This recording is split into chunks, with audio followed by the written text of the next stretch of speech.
Thanks, guys. Jamiroquai. That's right.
You guys help out with that live goal. Keep tapping the screen.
Alrighty.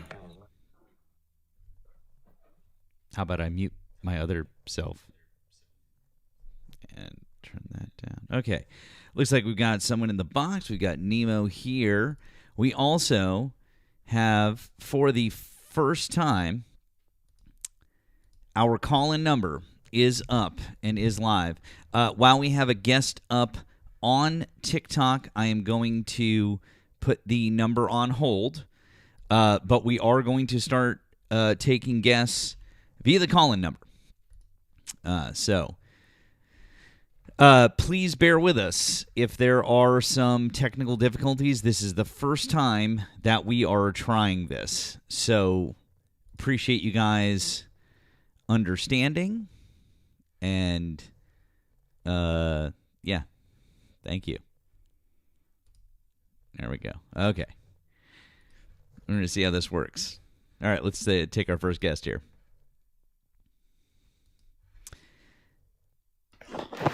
What's going on, man? Debates. Hi. Did you vote for Donald Trump? Yeah, I did. How old are you and what state did you vote in? I'm 19. I voted in Ohio. Okay. Do you want to discuss one of the subjects I have above or discuss something else that Donald Trump is doing right now? Yeah, I want to discuss the Venezuela stuff. Okay. So, when you say America first, you're talking about the U.S., right? Like, you mean the United States when you use that in that context. I'm using it in the same context that Donald Trump and his people continue to use it. Well, how can it not be America first if it's benefiting Venezuela and the U.S. at the same time? What now? Yeah, it's good for the citizens. They're happy about it. Are they really? I mean, you can go look at the streets of Venezuela. They'll all be except for the fact cheering. that the videos that we've seen from the streets that people are reposting have actually been verified to be lies. Really? Mm-hmm. They're verified to be lies. How? Are they AI or something? No, they're from previous demonstrations and from different things. In fact, for example, Alex Jones posted a video saying that they're in the streets. Well, You know, Alex don't Jones. trust Alex Jones. First off, that guy's a joke. But A bunch of people reposted it saying that there are millions of people saying that they're happy, and that was from a protest from last but that year. doesn't disprove And the then a fact bunch that of and then a bunch of millions other people are and then a happy. bunch of other people. No, it does, because there aren't widespread protests in the street. It's not to say that people aren't happy, and it's not to say that Maduro isn't a piece of shit, because he's a piece of shit, and we're all glad that Maduro isn't in power.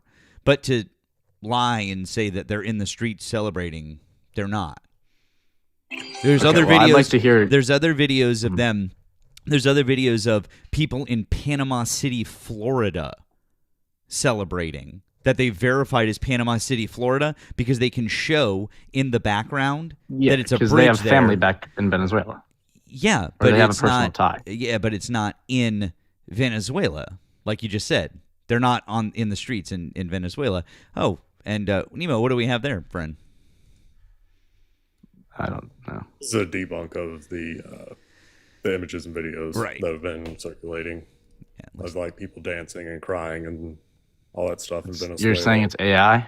What is this? What is this source? PolitiFact?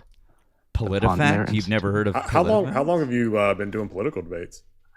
Like a week? How old are you? 19? Okay. Just Yeah, like that. PolitiFact is one of the big. No, fact-checking I was watching Dean Withers and I resources. thought, man, I could probably do this. So I'm deciding Cool. to make Yeah. it. All right. So are we gonna have a discussion, or are you gonna Yeah, do this, yeah, like, okay, bullshit so- thing? Your take, how do you think it's not America first? Because it seems like every outcome is going to benefit America. No? So are we not going to engage with the fact that the thing you said was incorrect? What? That there's people cheering in the streets? There certainly are. You're just not looking in the right place. Oh, okay. So this is irrelevant. It's not irrelevant. What is irrelevant? The thing you're showing me is irrelevant. I mean, yeah, there may be some AI out there, but that happens with every major conflict. You're seriously telling me that people of Venezuela aren't happy about this? That's ridiculous. They are. Most of them. Your original source was citing people that were dancing and cheering in the streets. You can That cite this is debunked. multiple sources from tons of Venezuelans that have firsthand accounts of what Maduro's done to their country and how they're happy that he's gone. Okay. It's not hard to find. So you said you're 19. What was done after Saddam was removed from power? It started insurgency, returned, and it was tribalism, and they No. kind of destroyed the country. There were people dancing and cheering in the streets, right? Well, yeah, but there was Oh. also, after that, terrorists took over the country and ruined it. So shithole now. Mm. But We're still there, aren't we? in Iraq, yes. Hmm. But we haven't diverted our attention to it. We're more focused on other conflicts. Oh, so we just have our military there. We have our And- military everywhere. There's bases all over Europe, Middle East, Asia. Okay, cool. Are we allowed to shoot at people at Ramstein Air Force Base in Germany? I I mean, didn't think so. if right? they were I a think threat, it's a yes. little bit different whenever we're talking about Iraq, right? well, it's hard to tell who's a terrorist in Iraq and who's a citizen. Okay. Very hard to tell because they don't have rules of warfare. They dress up as citizens, or they pretend to be dress up citizens and then as shoot you in the citizens. back. Yes. That's how they play it down there. That's an insurgency. It's really bad. Yeah. Yeah, and that's why we're dealing with it. And if there is an insurgency in Venezuela, Trump will deal with it and clean it right up. Oh, And- why didn't yeah. he clean up the Iraq thing?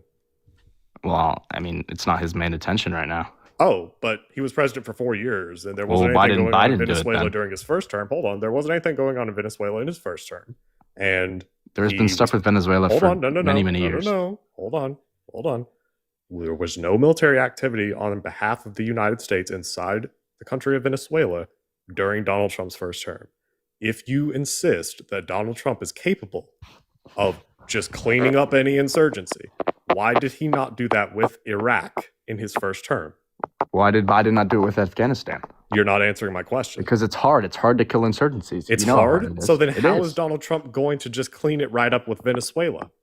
Because they're under equipped. They're loosely organized. Insurgencies are literally known for being under-equipped. Yeah, but also we're right next door. But also, Venezuela is our neighbor. Then you're again not engaging with the actual. You really think it's easier to fight a war half a country or half a world away than on our doorstep? You trying to say that? The argument that we're half a world away. For Iraq, yes, we were. Hold on, we got to echo. Very hard to get that troops just me, over or is there. that? I don't. And also, Iraq. I don't. We did. Hold on. I don't hear It's it. easy to kill them. It's hard to stamp them out. You guys are. I don't hear it. Do you guys hear it? I heard it for half a sec. I think we're good now. That's weird. What's going on? Who's echoing? Echoes resolve. Cool. All right. So to say that we're half a world away in Iraq is, I mean, that's kind of exaggerating the fact that we have a logistics network that is unrivaled. We weren't half a world away. Also, you seem to understand we're over the water, like, dude, for Venezuela. You engage with things that I say and not just moving on to the next point? I was going to build upon my point and connect it to Why what would I you was say saying. also? Because I'm also reinforcing my argument. We are on a coast-to-coast basis with Venezuela. Point. I'm not dodging your point. Okay. Repeat your point. What did you say about Iraq? Oh, you weren't listening to it. I was thinking about something else, man. Oh, cool. So we're not actually having a discussion. We are. You're just no, being, we're really pedantic. not, because you're just waiting to talk. Oh, you're echoing again. Dude, turn off your echo. What's going There's on? some screw with the audio. Oh my goodness. All right, I think we're back to normal. So, again, dude, Yeah, are we gonna have a conversation about Venezuela and the implications of that? Yeah, or we not? are. Okay, we were cool. having one until you decided to. No, we make a weren't big fuss having out of one this. because you literally you just told me that you weren't listening to what I was saying. You were fussing. I wasn't fussing, dude. You were. That's what it sounded like to me. I mean, you sound like a pissant that's just reading off of a little pre-planned list of talking points. I'm sorry, like I'm sitting in my bed right now. Just because you think that I'm fussing, like I'm having a discussion about the implications. Hey, calm down. Of invading. Take a deep breath. Of invading. Calm here. down. Okay, calm down. Okay, calm down. Dude. Stop. Well, say your claim. What did you say before? Don't mute me. Say your claim again. I'm sorry. Say that. Tell me what to do again. Well, what were you saying about Iraq? No. Did you want to tell me what to do again? Yeah, I just told you. No. Go ahead and do it again. Do what again? Tell me what to do again. Yeah, say your claim again. Why are you being obtuse? Just say your claim. Now you're muting me. Stop being childish, bro. Stop being childish? Dude, you're 19. You haven't even completed puberty. Okay. What does that have to do with the debate? You want to tell me about being childish? You are. You're muting. You're not engaging in a debate. You are reading you off of a you list. Aren't engaging in the debate. You won't say what I've been asking you to start the debate, and you won't start it. Asking me to start the debate, dude. Oh my God. The back. This is just fucking insane. Okay, I'll bring up something. Forget about Iraq, okay? Forget about Iraq? Why? Because it's not relevant. It's not relevant to an insurgency that is going to build in Venezuela. Okay, let's talk about other insurgencies. Talk about other Afghanistan. insurgencies. Okay, Afghanistan. Yeah. Compare it. Cool. So I'll admit, the U.S. is not great at nation building once they Okay, get so control of the Donald Trump country. insists on doing that. Shocker. And we'll see what happens. The War Powers Act is We'll not going to let him see stay what there for much happens. longer. Hopefully, he will hand it back to the democratically elected president and get rid of any insurgency if it so happens to happen. But I'm not very confident it will. Maduro's okay. loyalists. So now we're getting somewhere. You don't think that Donald Trump is capable of handling an insurgency in Venezuela? No, I don't think there we will be agree an on that. insurgency. We agree on that. Donald Trump is incapable of handling an insurgency. That's not what I said. That's what you just said. It's not what I said. You just I said I that don't you're think there not will be an confident insurgency. in Donald Trump being able to handle an insurgency. I don't think there will be an insurgency. It's not likely. Why? Because Maduro's supporters, he doesn't even trust his own loyalists. He got Cubans to fight for him. He doesn't even trust his own loyalists. He doesn't. How so? His private security team was mostly Cuban. So? It proves there's inside men, and that you realize the reason they caught him is because we had inside men in his circle. Oh wow, you're saying that a dictator is paranoid and he's brought in paramilitary forces. Wow, that's crazy. That's like every dictator really ever. That's like every dictator. Guys Hey, have like you him, ever read about any dictator ever? That's literally all of them. You're describing every dictator ever, kid. Like why do you think that this is somehow like special or different? Maduro is just another guy, just like everybody else. There's nothing about him that you've said that's somehow like special. There's nothing about this situation that makes this. There's the very least you could do. Cool, and we could talk about all of the other dictators that Donald Trump has completely ignored for no reason. Well, no, it's not. Yeah, it is for no reason because obviously, what's the reason why Donald Trump invaded Venezuela? Okay, well, there's many. What's the reason? Cool, give the number one. Terrorism charges. First off, that's not a reason because you can't you can't go unilaterally kidnap a head of state because they committed a crime. They did it to Saddam Hussein as well. No, they didn't. No, they didn't. No, they didn't. That's not what happened. You literally don't know what happened in the Iraq War. That's not what happened. He was hung. Yeah, I know Wrong. what happened to him. No, I found him in his the United States of America did not go in and capture Saddam Hussein for committing a crime. Who captured Saddam Hussein? SEAL Team 6. Or no, that's Osama. My bad. Wait, who did it? Who did capture? Dude, no, his own people did. You're really not prepared for this discussion, are you? Bro, chill. I'm new. I know. Chill. You're. I don't have to chill. I'm new to totally Baker, fine. I'm just saying you're not prepared for this. Sounds like a skill issue to me. Yeah. I'm on the up and come, bro. Come on. No, you're not on the up and come. You're just. This is a skill issue. That's all that this is. All right, bro. Okay. Go read. All right, bro. Like I don't know what the fuck to tell you. Go learn. So you think Venezuela is a bad idea? You think this whole thing's a bad idea? Yes, This is an extremely bad idea. Why? You think the country will turn out worse? Because holy shit. Jesus because Christ. of Iraq, because of Afghanistan, because of every intervention that we have had in the last 50 years, 70 years? This one's different. This one's different. It will be. Okay, got it. See, you're not serious. No. And honestly, I don't care what happens in Venezuela after. You don't care what happens in Venezuela. Okay, cool. So let it be known to the 400s of the people watching, this guy doesn't give a fuck when American soldiers start dying in Venezuela. Well, Trump's not going to stay for very long. He says 20 days. He's not going to stay for very long? Is that why he said that he's good? He took over the oil fields? Like, we're staying. Well, our companies will stay, but I don't think the military will stay? Who has to protect those companies? The current Venezuelans will. They put some power. What do you mean? Way to go, dumbass. Come on, bro. Hold on. The current Venezuelan military that will be on our side will protect our company. Time out. Debates. Time out. 1 sec. Just chill for 1 second. I do. Let's level set. Okay. What did we go in and do to Maduro? What did we do? We went in and we kidnapped him? Captured him. We captured him? No, captured. Kidnapped. Well, kidnapped, yeah. He's guilty of... Sure. He is indicted of crimes. It's a lawful capture. He's indicted of crimes? That's not a thing. He has been indicted on multiple counts of narco-terrorism. Recognized by multiple countries around the world. No, he can't be recognized by multiple countries around the world because only one country could charge him. That's how that works. You're really not intelligent enough to have this conversation. Dude, I didn't even think that you're intelligent. Dude, I don't even think he's not charged. Dude, that's not something that the United States charged him with or that he was indicted with. You literally don't even know. You're not even smart enough to tell me the shape of Italy. Like, what shape is Italy? You're going to kick me, buddy. That's really smart. What's that? Shape of Italy. Bro, I played Xbox. Come on, man. I know what you're going to do.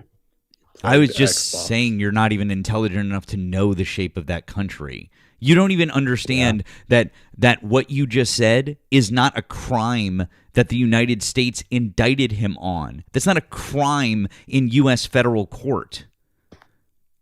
Narco-terrorism is a crime. Narco-terrorism is not a federal crime. There are other crimes that fall under that, but narco-terrorism is not something you can just be charged with. Drug trafficking. Oh, wow. Is that what it is? Yeah. Wow, cool. So specifically, what did he get charged with?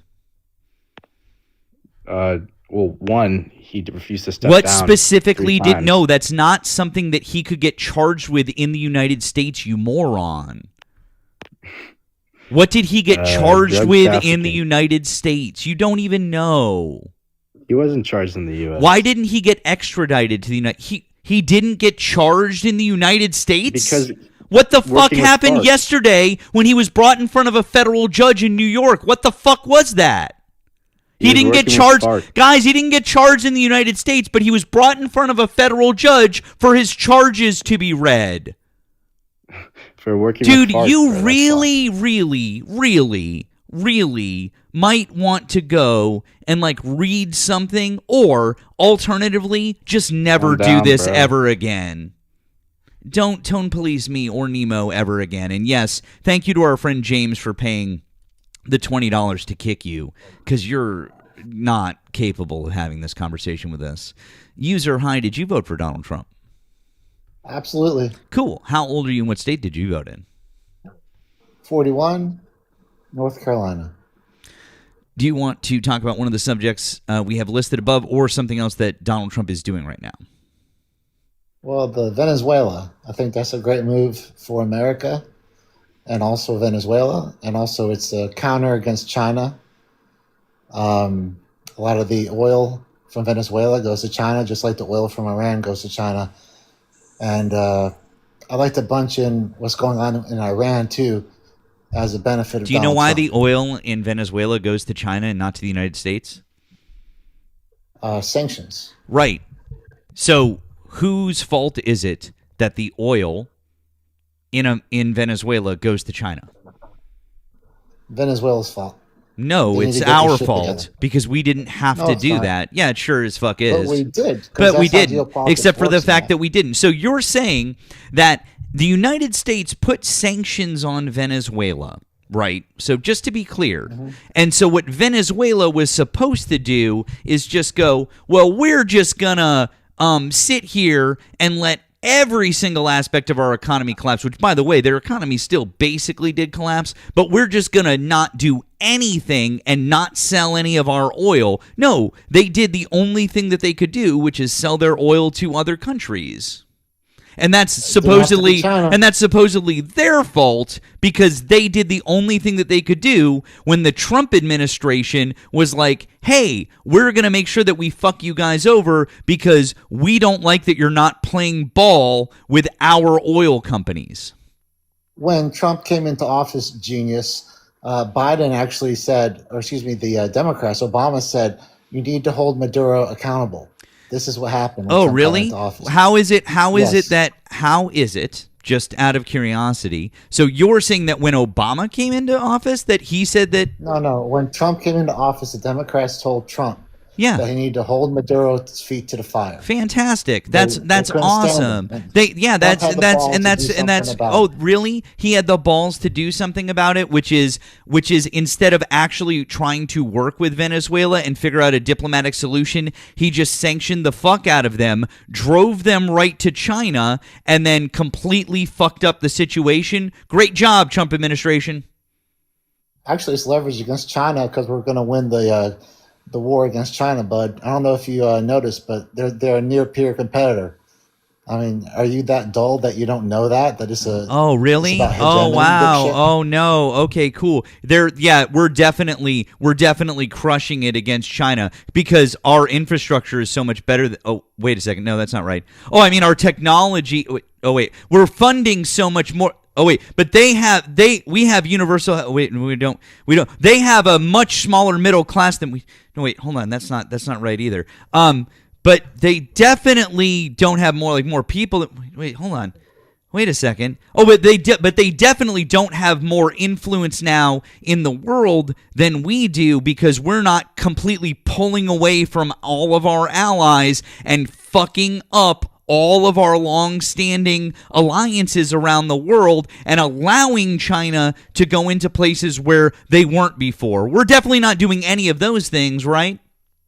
It's called tough love to NATO, dipshit. I'm That's not what it's even called. You talking don't about understand tough NATO. love. I'm just talking about other You said countries. our allies. You This said guy our doesn't even allies. fucking know. He's like, we're winning against China, and China is literally eating our lunch right now. No, they're not. They're pissing their pants because they saw what we did to Venezuela. They're pissing their pants. Yeah, because why? Because they get the majority of military. their oil from Venezuela. No, because their military's on par with Russians. Wait, no. And Ukraine's whooping Russia's that ass. would have been the correct answer. Yes, would have been the correct answer to that, right? They do No, they're get a pissing lot their of their pants oil because they from know that Venezuela. if we wanted to do that to Xi, we could do it. And if we want to do it to Putin, we could do it. That's why they're pissing their pants. Wait, we 'cause they could do saw us what deal just with- happened to Putin? Absolutely, and Xi. So We you're can get telling him me anytime we want. Hold on. You're telling me that Donald Trump, for the first 4 years of his administration, actively chose not to remove Putin from power? Biden chose to not remove him either. No. Genius. Donald Trump was president for 4 years. You're telling me he did not remove Putin from power, even though he had the ability to? Yes, Biden had the Wow, ability to, why? and he didn't. Why? You have to ask Biden. You have to ask Trump. No. why I'm they didn't. asking you because, number one, I don't believe that. Number two, Because you're a moron. I get that. I want you to give me an explanation for why Trump would refuse to remove Putin from power. Because there's other ways that you can leverage a relationship. Oh, okay. Like what? Economically, Oh, like what? diplomatically. Economically meaning trade. what? We actually, Trump went hard on Russia. He spoke softly to Putin, but he was very harsh on Putin. He spoke harsh on China, but he worked with China. You can look back at his at the actual outcomes of trade with China and Russia, and you'll see Trump was very hard on Russia. Yeah, so you're wrong. Not really. And, And, I the mean, other thing as far as trade as it relates to China, we are demonstrably worse off with China, and like just overall economically, we're demonstrably worse off. We're talking about his first term, not his second. We've had 1 year under his second term, and Biden Okay, we had kept, 4 Biden under his kept, first. Hey, I dumbass. feel like, I mean, why are you ignoring his first term? Dude, Biden kept a lot of the tariffs that Trump had. He still kept those on China, dumbass. Okay. Yeah, so you're a moron for even bringing it up. You are so Number blinded one, by I hate.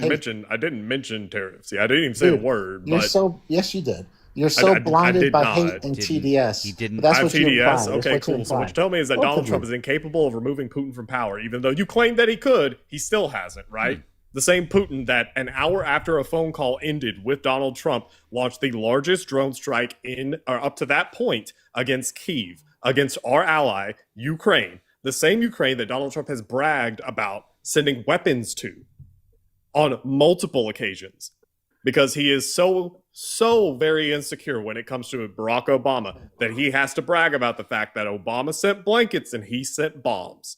That's true too. Obama did That send is blankets. what he has said so many times. And you're Ukraine's- telling me that same man, even though apparently he has the ability to, has chose not to remove Putin from power, because this is your assertion that he could do it if he wanted to. So he has damned Europe and Ukraine specifically to Dude, death. Nemo, Because you're so, what? He's weak. Nemo, you're Also, so if ignorant he can about remove war. Putin from power, then he should be able to remove Kim Jong-un from power. Yeah. The same Kim Jong-un that fed his own uncle 2 dogs. Well, that would Fed his China. own flesh and blood to dogs. That is Kim Jong-un. That Kim Jong-un who actively threatened to nuke the United States Are all the China- fucking time. Not to mention, I mean, Putin also has threatened to nuke the United States every 2 weeks for the last, I don't know, however many years. And Yeah. what? We would remove that motherfucker from power? But tell me more about Nicolas Maduro and how he's a bad guy, and we removed him from power, so we got to put the rest of the world on notice. That is fucking insane. You know That's how it works, dick dumb about shit. this. Wait a second. how it works. Wait a second. And yeah, and Dumb to man, and hold on. And to dumbass. Nemo's point, I thought that Donald Trump could end the war in Russia and Ukraine the day after he was elected. But assuming we all know that was just complete bullshit and he was lying out through his fucking teeth, the day after he got into office, why didn't he just take out Putin and then end the war? That would have been amazing. Why didn't he do that? Well, he's got to chip away. Why at it. didn't he chipped just away know? You using just said that Venezuela. he could take out Putin at any time. Why wouldn't he do that? That would make him a hero. The EU there'd would be love him. The rest of the consequences of world it, would too. love him. That would be amazing. Why wouldn't Donald Trump do something that would legitimately make the rest of the world love him and solve a problem for the U.S. by ending the war in Ukraine? Bro, if he can do it, why wouldn't he do it? Or is it that he can't actually do that? If we could nuke everybody in the world, why wouldn't we do it? It's not Basically nuking, the that's same a question you're different asking. thing. See, those are two entirely separate things. Now you're making complete false equivalencies, bro. I don't think you know how this No, 'cause works. we never talked How about- is nuking somebody No, like they're getting not- rid of a they're head all of two entirely state? different things. You're All the because you one, can do hey bud, calm the fuck down. You're the one who said that Donald Trump at any point in time could have gotten rid of Putin. Why hasn't he? Because it's a more complicated relationship. It's literally not. He could just get rid of him. Yes, it is. No, it's not. So he can't just get rid of him at any point in There's time. You need to admit that you were wrong. Do you think Russia? Bud, I asked you a question. So what you just said is it's more complicated, so he can't just get rid of Putin, right? Do you think if I asked you a question. So he can't just get rid of Putin, right? there's a difference between capability? I asked you a question. So he can't just get rid of Putin, right? Actually, So can you just admit it? Because I think now you sound really fucking silly because you can't admit that we can't just get rid of Putin. That's not a thing we can do. we just got rid of Maduro. We didn't get rid of Maduro. We went into Venezuela and we kidnapped him because that's easy because it's Venezuela. They had Chinese equipment, Russia equipment. They had a security detail from Colombia. They got their asses whooped. 40 minutes. Cool. So what Wow. you're telling me Minutes. is that North Korea, who is led by Kim Jong-un, who is supplied by the Chinese and occasionally the Russians with decades old equipment, like Cold War era tech, that we couldn't remove him from power. What's China and North Korea's relationship? They're pretty tight, aren't they, Nemo? Yes. Yeah, exactly. So this complicated, isn't it? You're But acting all like because you Venezuela can and do China something- aren't. all You're acting like because- Venezuela and China aren't closely Nemo tied. and Matt, all because you can do something doesn't mean if you will do something there won't be consequences. Hold on. You're acting You like guys are Venezuela and so China are fucking not intimately tied. stupid. It's definitely a different How? part of the globe. It is a different part of the globe, yes. Yeah, Western Hemisphere. So you got Okay. to chip away, man. Why do we have to Well, chip away? Rome wasn't built in one day. Why do we have because to it's chip a- away? It's a game of inches, Nemo. A game of interest. No, inches. It's hegemony. Inches. It's a game of inches. Why is it a game of inches with North Korea, Russia, China, let's see, Iran, Just ask probably what- other places that you're scared of, but it's not a game of inches with Maduro. It is a game of inches. It's a game of inches whenever you go in and Yeah. take the head of state by force. We took a few feet with that one. Oh, okay. Absolutely. So why are we able to take a few feet with Venezuela and not with Russia or China or North Korea? If you don't see that these countries and their capabilities and their reactions would be more challenging for us if we were to do something like that, then you're a moron. Oh, So you okay. there's a So difference you're between telling me I that can the do something reaction. than if I do Wait. something. Fine, you guys, fine. You guys are fine. so stupid. We'll work with. I'll go ahead and just pretend for a moment that China would lose their shit over North Korea. They wouldn't. We led a very wait. big So you don't think air- China hold would lose on, their calm shit down, over North calm Korea? down, calm- You're a fucking moron. calm down. I know that you're scared. Calm down. We led a targeted airstrike against Iran on their nuclear facilities inside their country. Yes? Yes. Cool. Why couldn't we take the head of state? We could if we wanted to. We just chose not to. Why didn't we? You tell me. Why didn't we? It's a different scenario, right? It's a different Completely scenario? How? Different people. You think right? that the head of Different state, people. after we bomb their nuclear facilities, isn't going to say, hey, rebuild the nuclear facilities? Especially whenever the nuclear fissile material was taken out weeks ahead of time because Donald Trump can't keep his mouth shut. And so he kept saying over and over and over for weeks that we were going to bomb those facilities. So they moved the nuclear fissile material out of those facilities before we bombed them, meaning that we used a shit ton of ordnance for nothing. No, it was something. God, you are It degraded their mouth- capabilities. No, it Every was fucking something. one It of you. degraded their capabilities. No, The Nemo, equipment- did you hear his You're a response? fucking He's like, moron. no, it was something. We did something. There's something. We didn't do shit. And now you're like, And where did you we hear- could where did you hear definitely, that they we took could, it out? we could if we wanted Where did you hear to. that they took I'm out all the gonna, material? hey guy, I'm gonna call my dad, and he'll come. You just wait. That's literally what you sound like, dude. By the way, Matt, hey, you're a thanks to child. our friend. Yeah, okay, Chief, whatever. Anyways, love your nuh-uh arguments. Hey, thanks to our friend Mike on the Blue app. Remind the guest that when Trump clapped like a fucking seal for Putin arriving in the U.S., so tough. Yeah, exactly.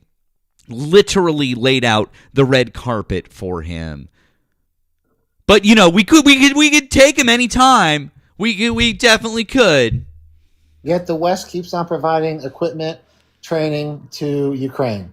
So Ukraine We could stop doing that because we could get rid of Putin and we could end the war. But Donald Trump apparently just won't do it. Is it because he's scared of Putin? Is it because he's afraid of Russia? What is it? Why won't he do it? If he can do it, why won't he? Your argument is so vacuous. No, it's because not. you could just say, You're the "Why one doesn't who Trump said that he take could over the do whole it. I'm world? just going Why with doesn't your Trump take over logic. the whole world?" Bro, I'm just You know, going the United States- Bro, I'm just going with The your United States logic. after You're World the War one II who could said have taken over the this. whole world, but they didn't. Why didn't they Wait, do I it? don't They could have, they understand. didn't.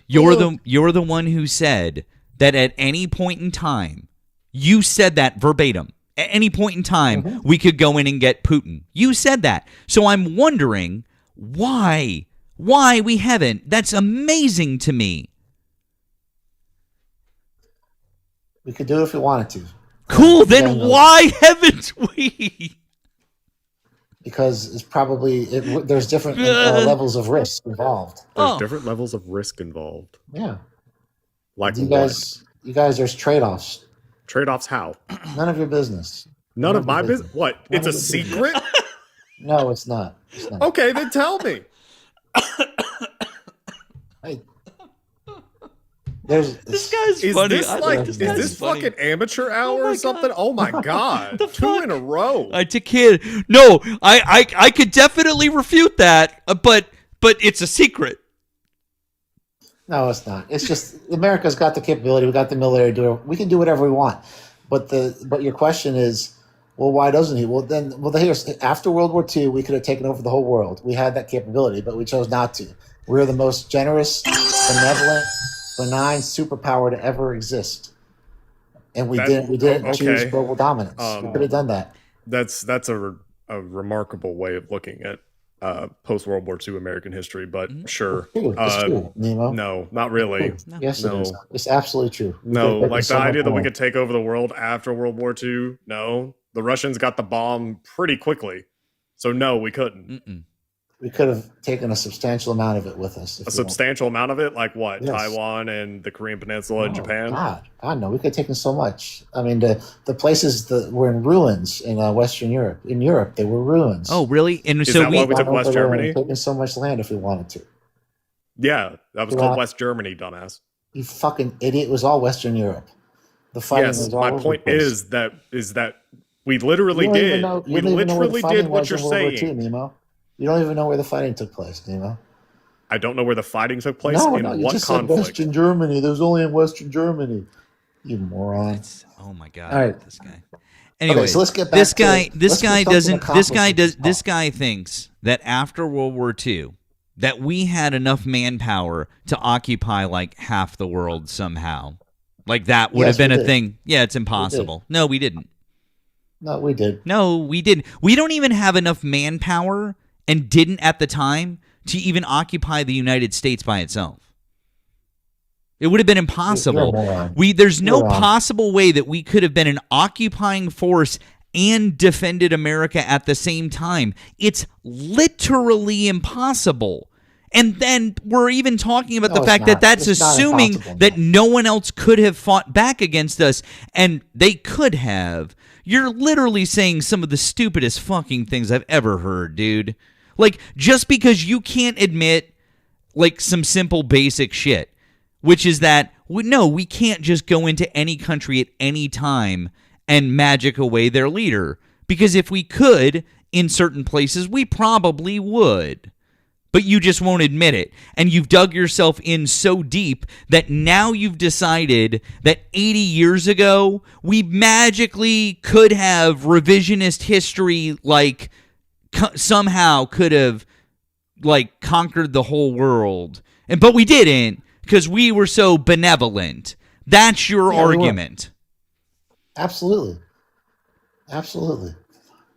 Matt, you're an idiot. Yeah, there you go. Okay, that's so, what a great rebut to my argument, actually laying out why you're entirely wrong. Just, Matt, you're an idiot. Great comeback there, Chief. You didn't give any good reasons why I'm not. I literally explained to you that we didn't even have the manpower to occupy the United States.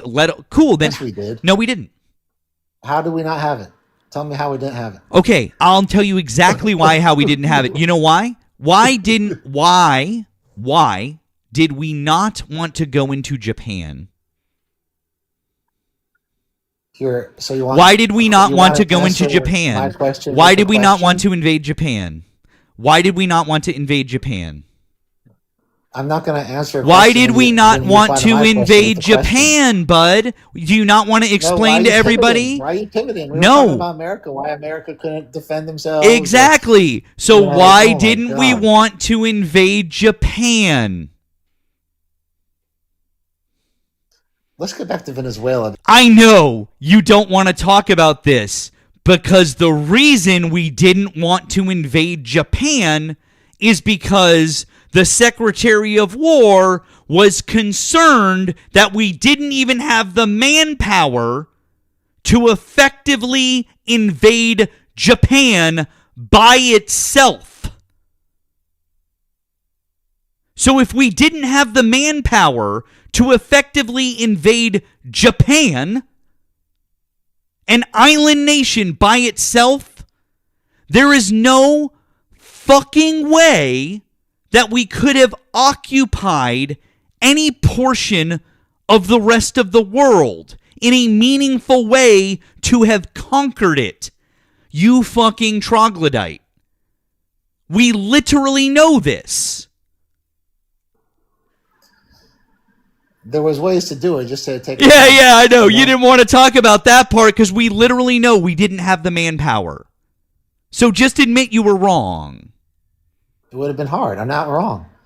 It would have been a challenge. We could have done it. I can't with this fucking guy. Yes.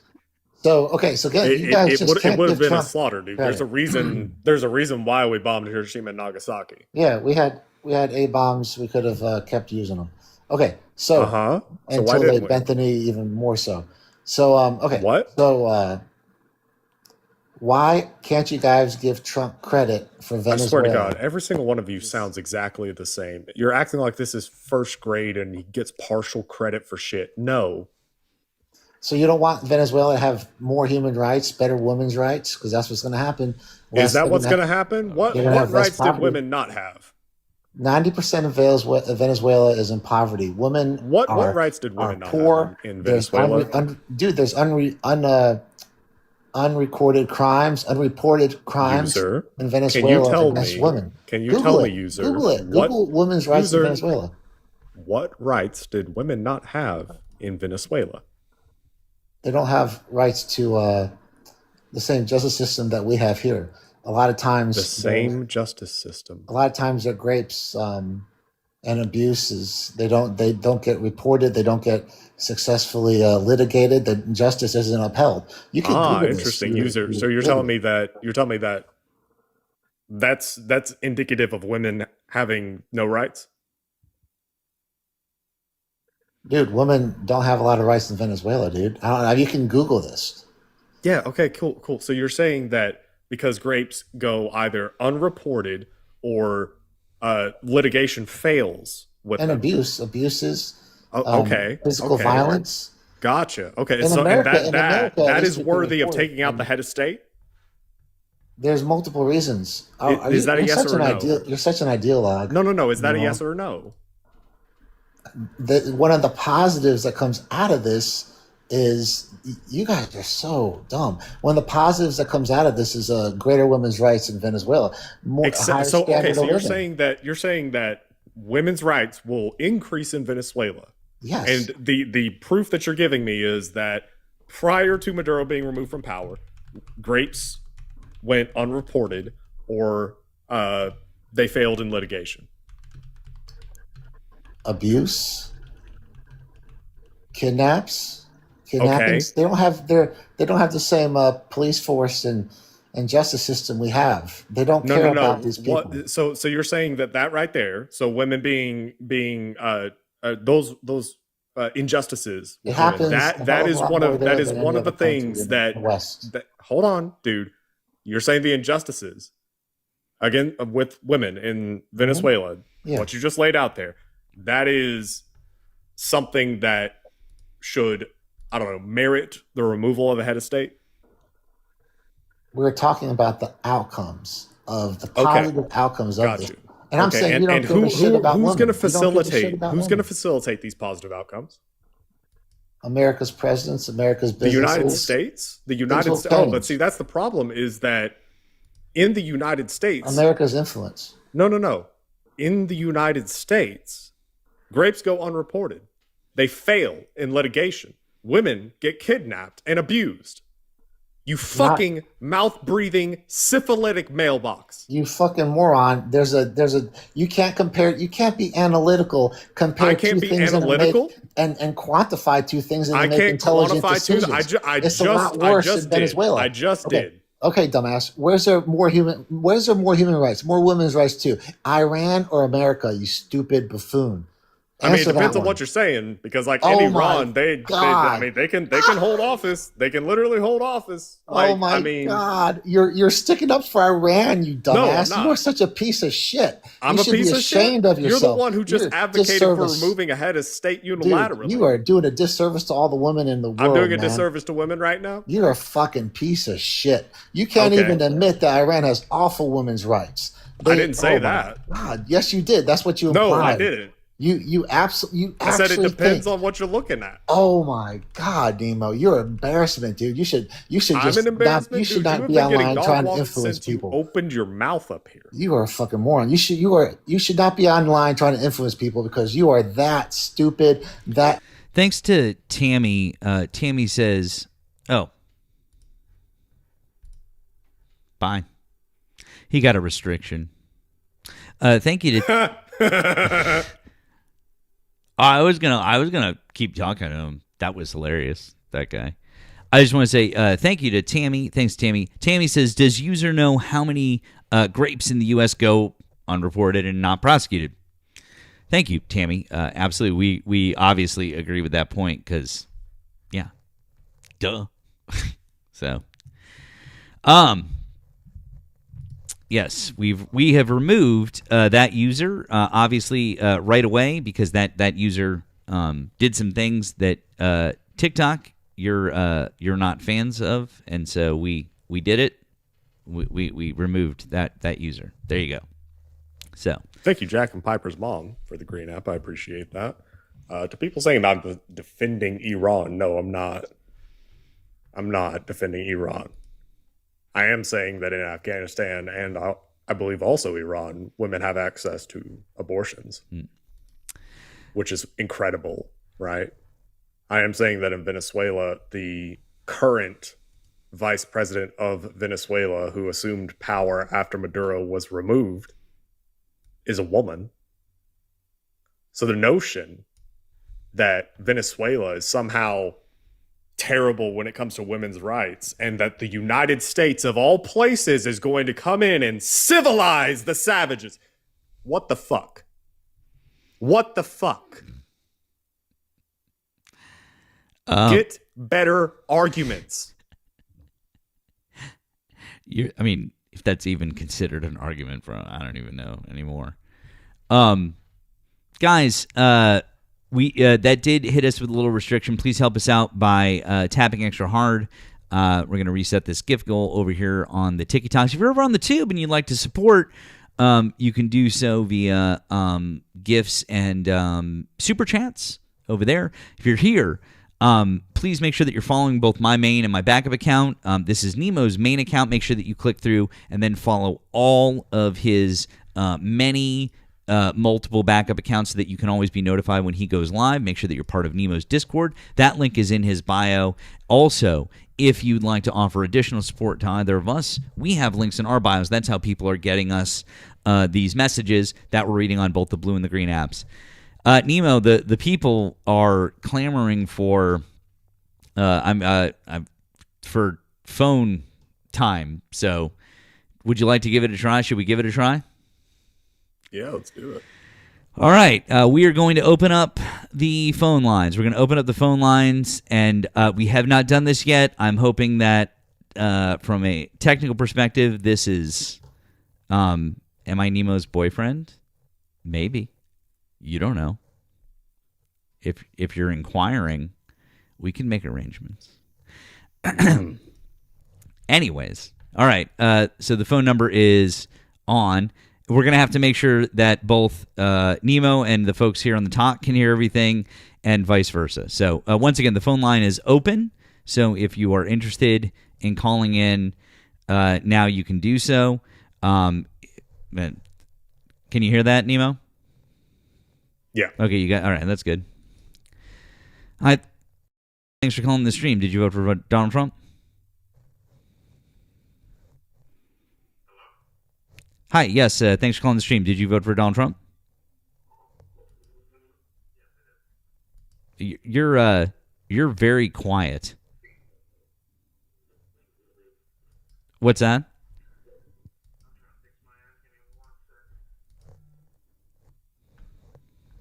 He's got an echo. Yeah, you gotta. What?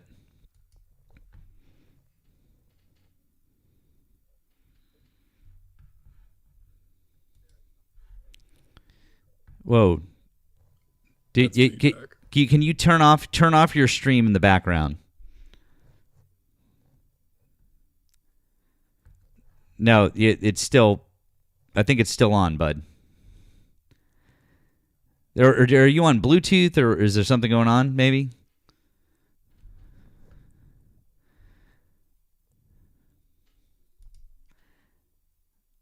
Okay, I'm muting you for just 1 second, friend, because it's a little much. If you can't take yourself off Bluetooth, I do have you muted for just 1 second, and I'm gonna take you off, and we're gonna see if that's fixed your problem. Okay.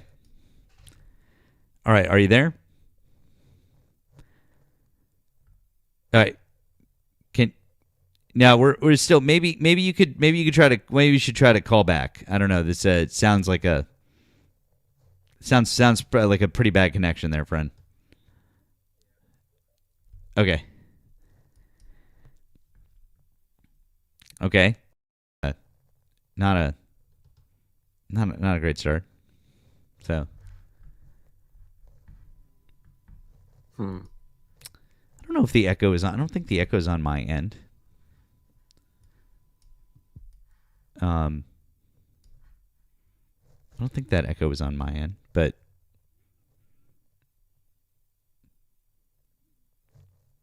I don't know. Well, we'll see. Once again, if you voted for Donald Trump and you'd like to call in, try the call-in number. Give it a shot.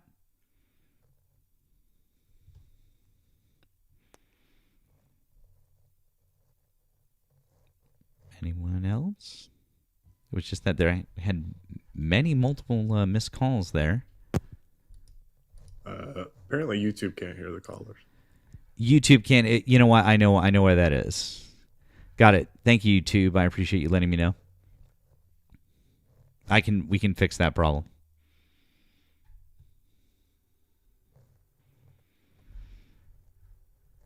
I got you. It's my bad.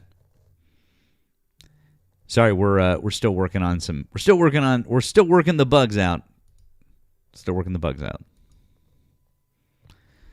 UKBBN, you said, believe refineries owned by Saudi Arabia and Texas can refine Venezuelan oil, Trump's bud. So, yeah. I don't know. I think that there's one refinery somewhere that's owned by Exxon that was built for fucking ever ago. That was built to refine the type of oil that Venezuela has. And it's just kind of been sitting there because it can't refine other types. I mean, it could be.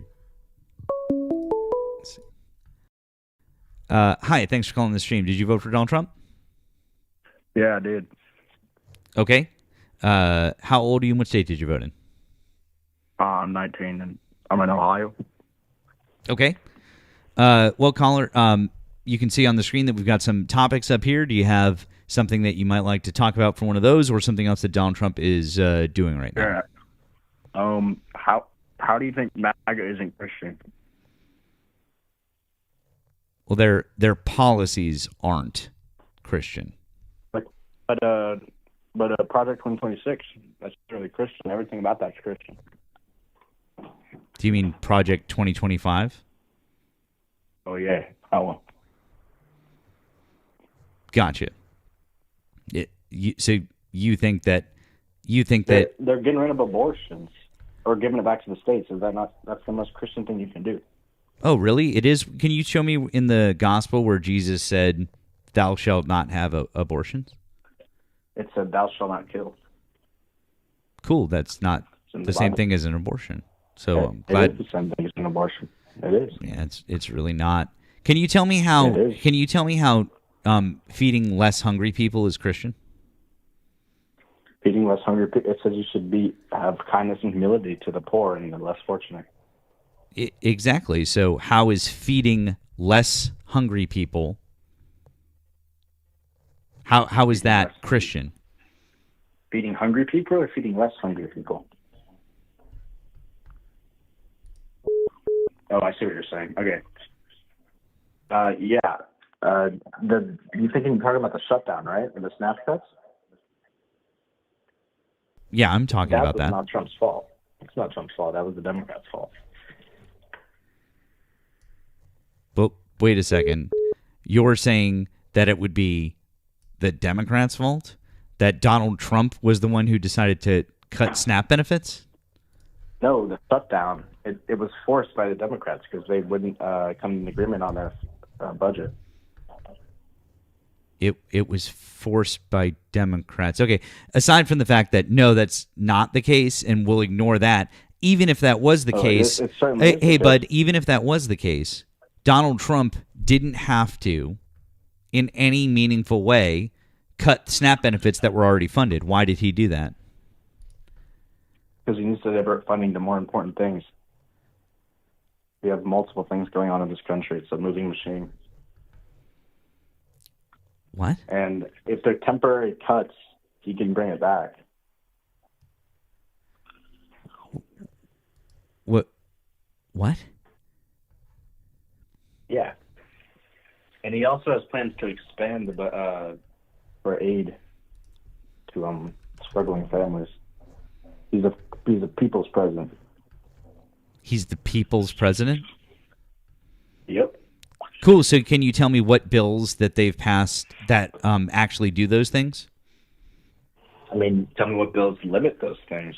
No. I asked you. You can't answer a question with a question. I said, can you tell me what bills they've passed that would actually improve people's lives in those way and not take money away from them?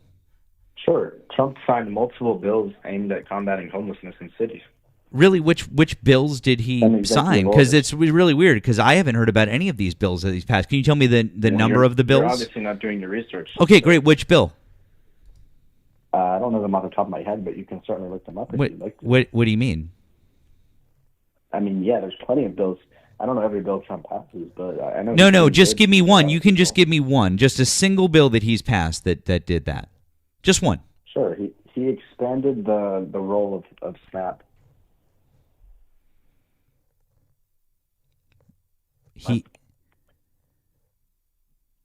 Yeah. During the shutdown, he expanded the role. He also gave a dividend to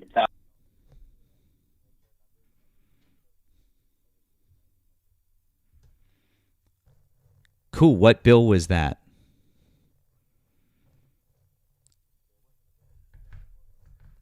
Oh, so it was an executive order, so it wasn't actually a bill.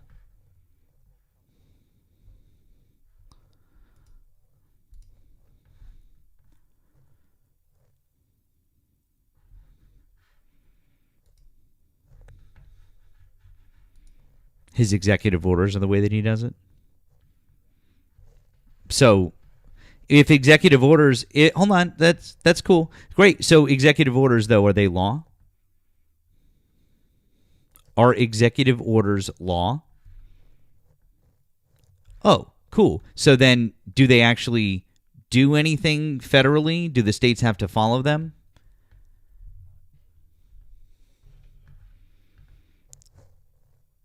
He sent a $1,000 check to everyone in the country? I'm sorry. I'm very confused.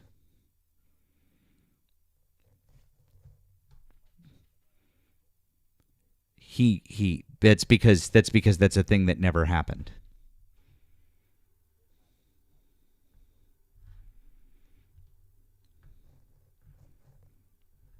You absolutely did. No, I don't. I'm unemployed, so I don't understand why I didn't get it.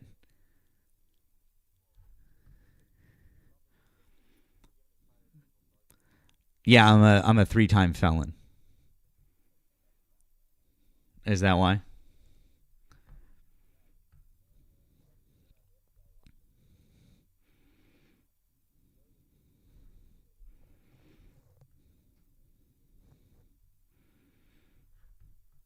Wow, that's crazy. I don't know. That's amazing.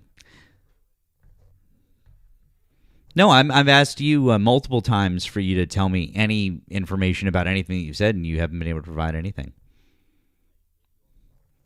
No, I asked for a bill number or even the name of that. What's the name of that bill that was passed that would have given $1,000 back to each person? Please tell me. No, an executive order can't possibly do that because executive orders can't apportion money to the American people.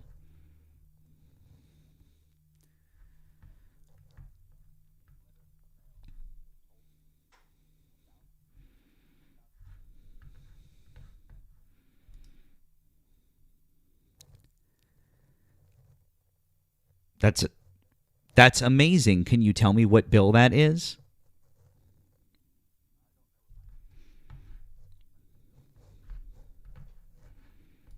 Bill 24, something like that.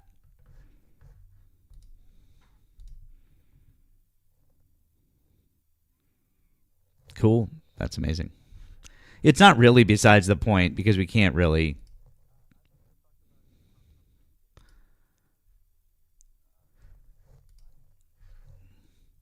He's getting rid of homeless people?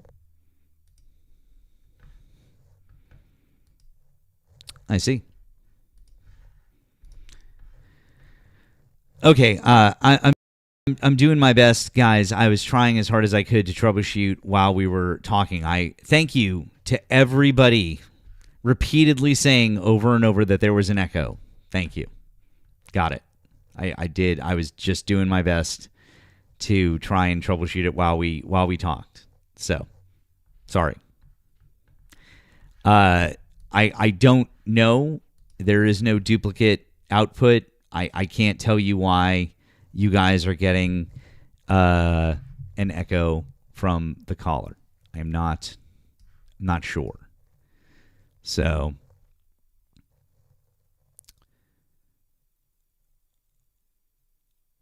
actually, I'll tell you what.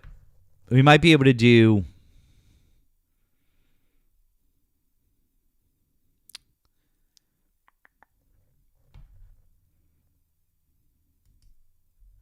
I've got one other idea. I got one other idea that we can try. Real quick. And we'll try. I'll tell you what we'll do. We'll try it one more time. If it doesn't work, we'll just stick with TikTok guest tonight, and I'll work on the issue tomorrow. I do apologize, but this is, like I said, this was maybe going to be a little little dicey tonight. We're doing something a little different. But here, we'll give it a shot. Give me 1 second. Okay. All right.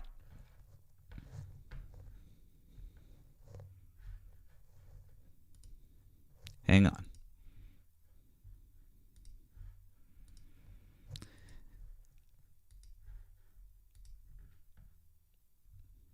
All right. Okay, once again, guys, if you voted for Donald Trump and you're over on the tube and you'd like to call in, go. Actually, I'll tell you what, if we've got a friendly at this, or actually, okay, well, here's somebody. Thanks for calling the stream. Did you vote for Donald Trump? Hello? Yes, I did. You did? Yes. Okay. How old are you and what state you voted? 47 in California. 47, California. Did you want to discuss one of the subjects above or something else that Donald Trump is doing right now? We could talk about one of the subjects above or what Trump's doing right now. It's up to you. Okay, give me just 1 second, okay? Yep. Okay. Just going to place you on a brief hold. Okay, I see what you guys are saying. I see that there is still echo. I understand.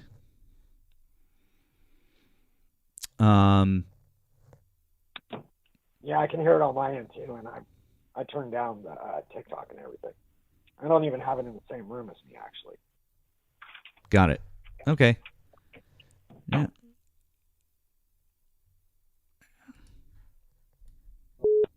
So,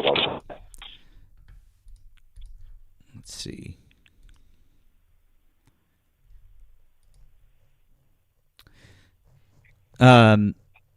Let's see here. Let's see here. Caller, you said you would want to discuss one of the subjects above. Can you say any of them? Which one would you like to maybe discuss?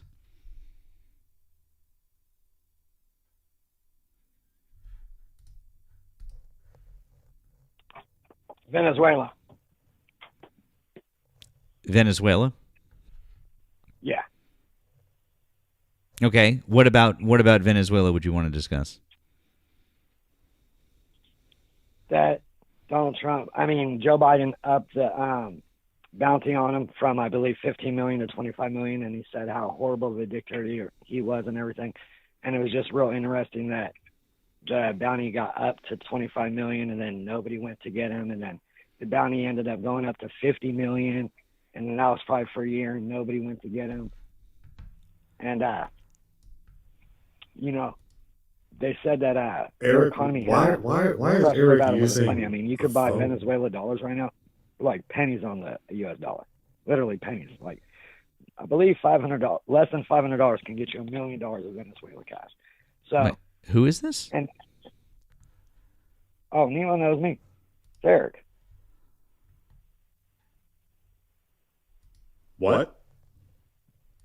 I said it's Eric. Nemo knows who I am. For me. Hold on, Nemo. I know what it is. There you go. Try it now. We got the echo going? No, it should be gone. It was my fault. I clicked on something by mistake. Sorry, we're still working the bugs out. Can you hear Nemo, by the way, caller? Very lightly. Can you hear me right now? Like he sounds very faint in the background. You're faint in the background. Okay. You sound decent. I can hear you fine. But tell Nemo to say something real quick. Can you hear me? Say Eric? Winged giraffes. River dancing while Nemo's speaking saying something. I Spanish. can't hear him. All right. Nobody talk for 2 seconds. Hold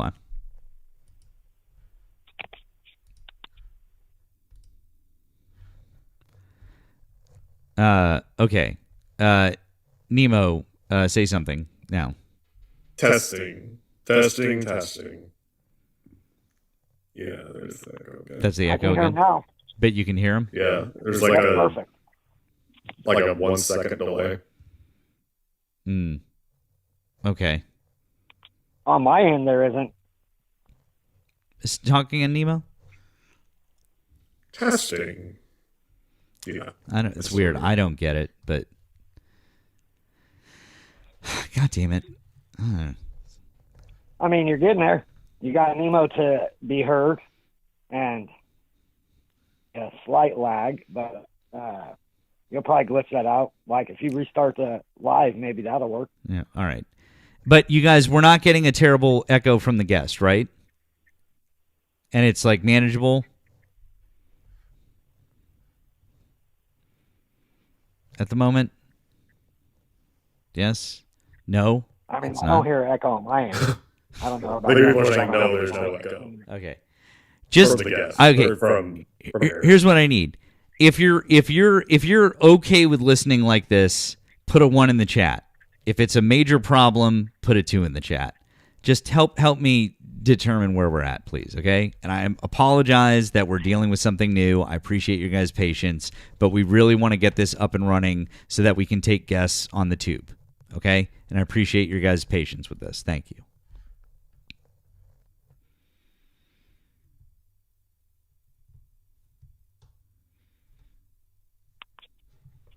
You still checking? Or did you want me to speak? Just one second. Just Nemo is echoing. Yeah. It's because of the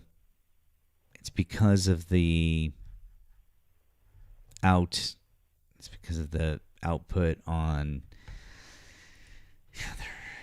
What if Nemo swiped in and out of the TikTok app? Because sometimes that refreshes the microphone. Well, no, I don't know if it's that. Nemo, say something real quick. One more time. Testing. 1, 2, Okay. 3. Let's see. Got that. I know only Nemo is echoing. It's because it's hard to explain, guys. That it's using a audio. The reason that we can do this is because we have to get it's getting audio. I don't know. Nemo, talk again real quick. Testing. 1, 2, 3. Because I can't hear it. To people that are saying that I need to wear headphones, I am. He's swearing. I have a dedicated mic. Yeah. There are earbuds coming out of it. Yeah. Is that any better for you? Do you hear any difference? No, it's basically the same. Basically the same. Damn it. Well, it's bad. It's bad. Okay. All right. It's probably not. It's just the way that I have to do it to make sure that Eric can hear Nemo. And this maybe we have reached the reason why this is more difficult than things are, and this is why more creators don't do it this way. It's entirely possible. So Yeah, I think you're right. it's possible. Or there is a way to do this. All right, one more time. Say something, Nemo.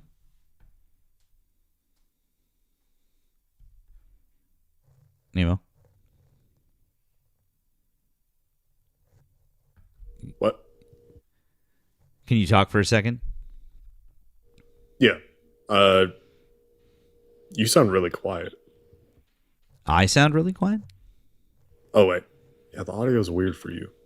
But yeah, I can What about hear my you. It's just audio? your audio is odd. Okay. Are you still echoing? Yeah, what? Yeah, your voice sounds weird. Can you guys hear me? It's Yeah. like it's I don't know, it sounds I don't know how to describe it. Well, we can call echo Eric. We can hear you. Yes. Okay. Still echo for Nemo. Got it. Okay. All right. Got it. Oh well. I guess. What if Nemo dropped and came back in? We could try that. I have a feeling it's probably not that, but I mean, You never know. I mean, it'd be a quick troubleshoot. I mean, sure. You want to? We could try it if you want to try it. Why not?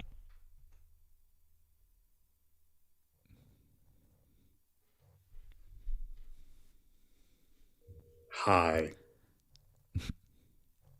Yeah. No, I heard it a little bit. No, my microphone is not picking Nemo up. It's not that. It's yeah. No, it's not that. So yeah. Okay. Well, if we really can't fix it and it's not bearable, we may just have to stick to TikTok guest for tonight. Sorry, guys. So Yeah. sorry. So have you done Discord before? Yeah, we're working on that. We're working on that too. It's either going to be this or Discord. But if you are on TikTok, you're more than welcome to come on over and join us over there. Okay. For sure. Okay. Thanks. Sorry, man. Yep. All right. Okay. Like I said, guys, I do apologize. Kind of thought that we had it there, but I guess not. I do apologize. Thank you guys for riding that out with us.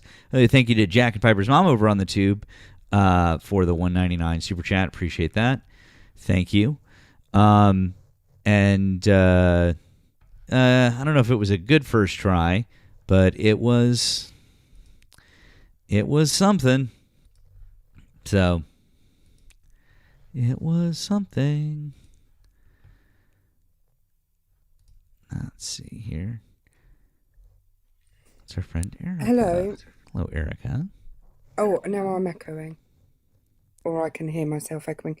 But I wanted to say, remember the YouTube stream is behind the TikTok stream. So when I'm texting you about the YouTube stream, it's like 30 seconds behind. Yes. So by the end of it, Nemo was not echoing on that stream.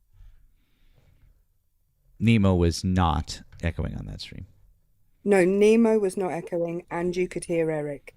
Got it. And you.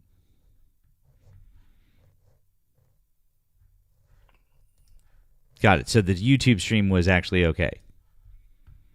Yeah. Got it. Okay. Well, that's good. Cool. Well, that's good. Thanks, Erika. Appreciate that. That's okay. I'm going to drop down. Okay. Good morning to you. It's so early there. Oh my God. I told you I went to sleep at 7:30, so it's fine. Anyway, bye. All right, fine, Erika. Matt, hi. Did you vote for Donald Trump? Yes, I did. Okay. How old are you and what state did you vote in? 26, Colorado. Okay. Do you want to discuss one of the subjects above or something else that Donald Trump is doing right now? Yeah, I honestly would love to discuss Venezuela. Okay. What would you like to talk about? I think the prompt. I think there's a lot of things you could argue about Venezuela. You could say that the action, and of course, it's. I guess I want to preface all this by saying it's kind of hard to debate because we can't see exactly how it's going to play out. Right? We're not omnipotent. I don't know what's going to happen tomorrow. I don't know what's going to happen in a week in regards to Venezuela.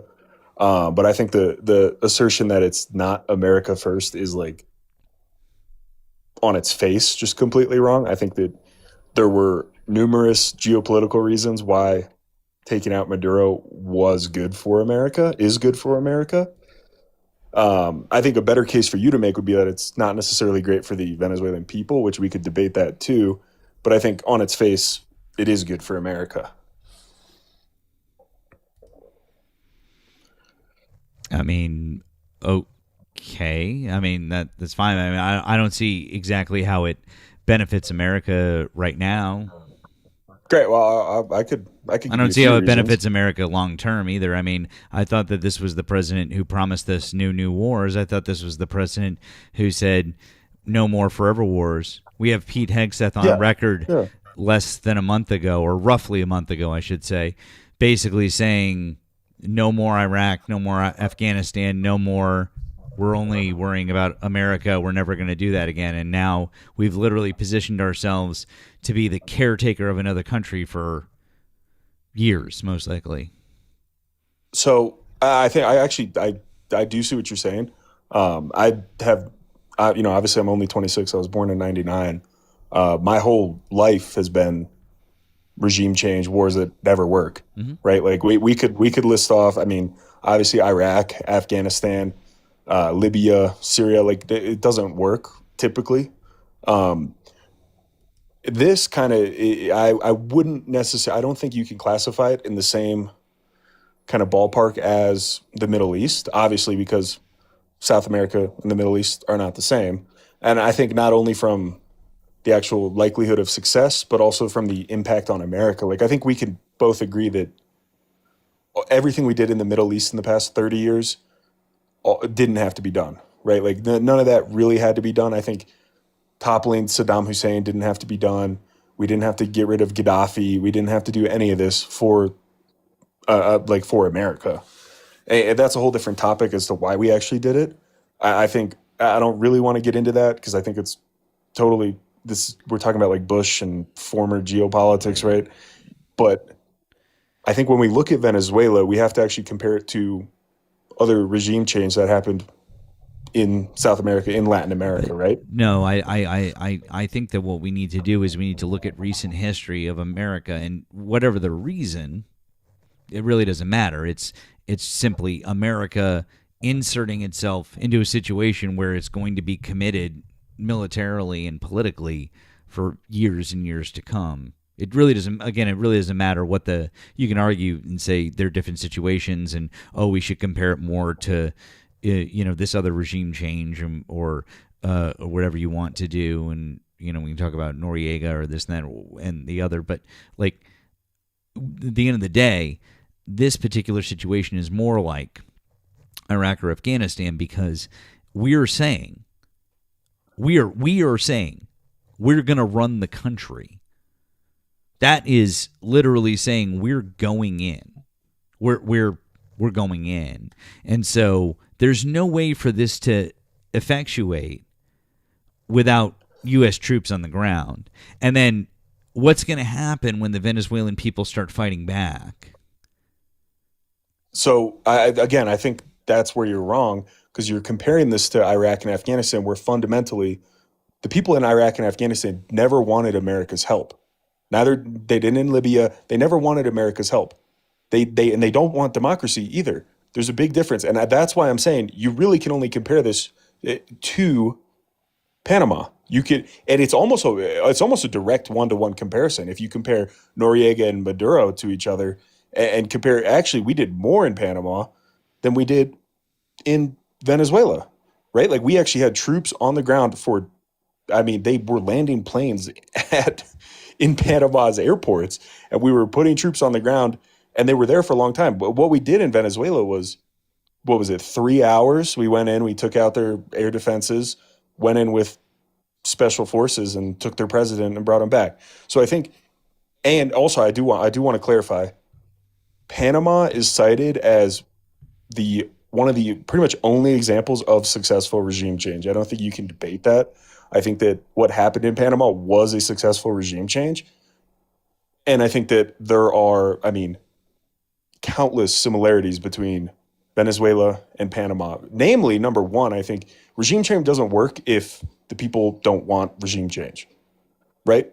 I think baseline, we can agree on that. The people in Panama wanted Noriega out. The people in Venezuela wanted Maduro out. If there are similarities there. You said that when we went into Iraq that the people of Iraq didn't help us or didn't want us there. You do realize that part of the coalition in the Iraq war was Iraqis, right? Yeah, okay, so we can get into why it doesn't work in the Middle East, and really, No. I'm just saying. Conversation. No, hold on. No. I'm not going to respond. let you respond Let me because you're not. respond. No. Time out, bud. You're not responding to what I said. You're pivoting away from it. I need you to acknowledge the fact that there were Iraqis who were involved with that, and they did want regime change. They didn't like Saddam Hussein.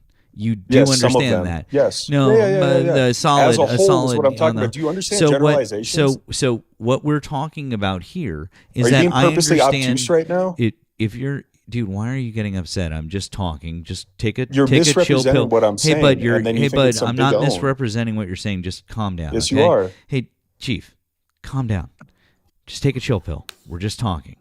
Anyways, what I'm trying to explain to you is that if you want to make similarities and you want to draw comparison lines here, okay, I understand that Iraq is not Venezuela, and it's wildly different situations in terms of trying to completely A-B the situations. However, there were Iraqis who were involved, and they did want Saddam Hussein to be gone, and it's obvious that in Venezuela, they want Maduro. Most people would like Maduro to be out.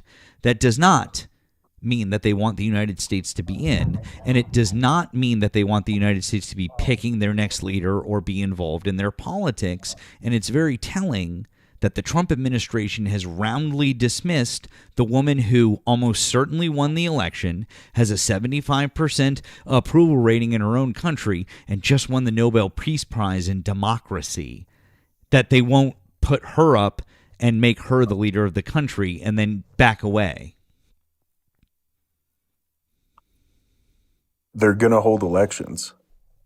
Really? When did they say that? They've said it multiple times.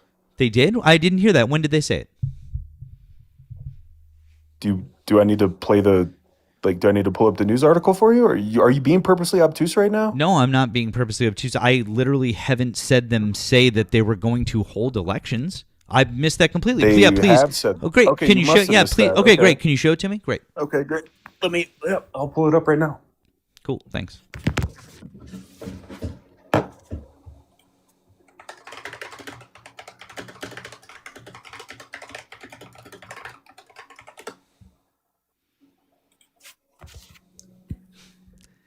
Yeah, so Ken, it was on the word of the day calendar.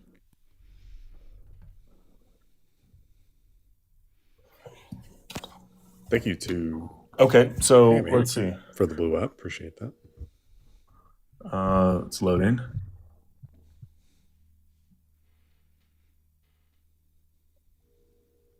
Trump says it's going to take a period of time. We have to nurse them back to health. So clearly, they're planning on holding elections. No, that doesn't mean anything. He didn't say anything about elections. That's really weird. So what I said was 100% correct. He said, okay, yeah. Okay, yeah. What Trump said is Venezuela will not have new elections in the next 30 days, right? We have to fix the country first. There's no way people could even vote. It's going to take a period of time. We have to nurse the country back to health.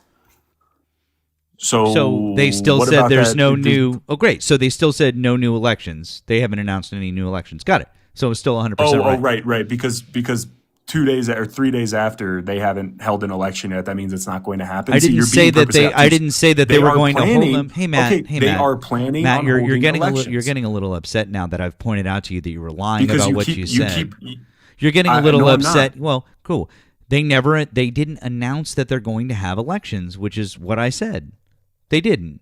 You're just drawing conclusions off of what was said. because they didn't set a date. Right. But they're talking I didn't say about that they holding needed to elections. set I'm a sorry, I date. must have misspoke. I didn't say must that have they misspoke. needed to set a date. They could just say, we will hold elections at some point in time, but they haven't said that.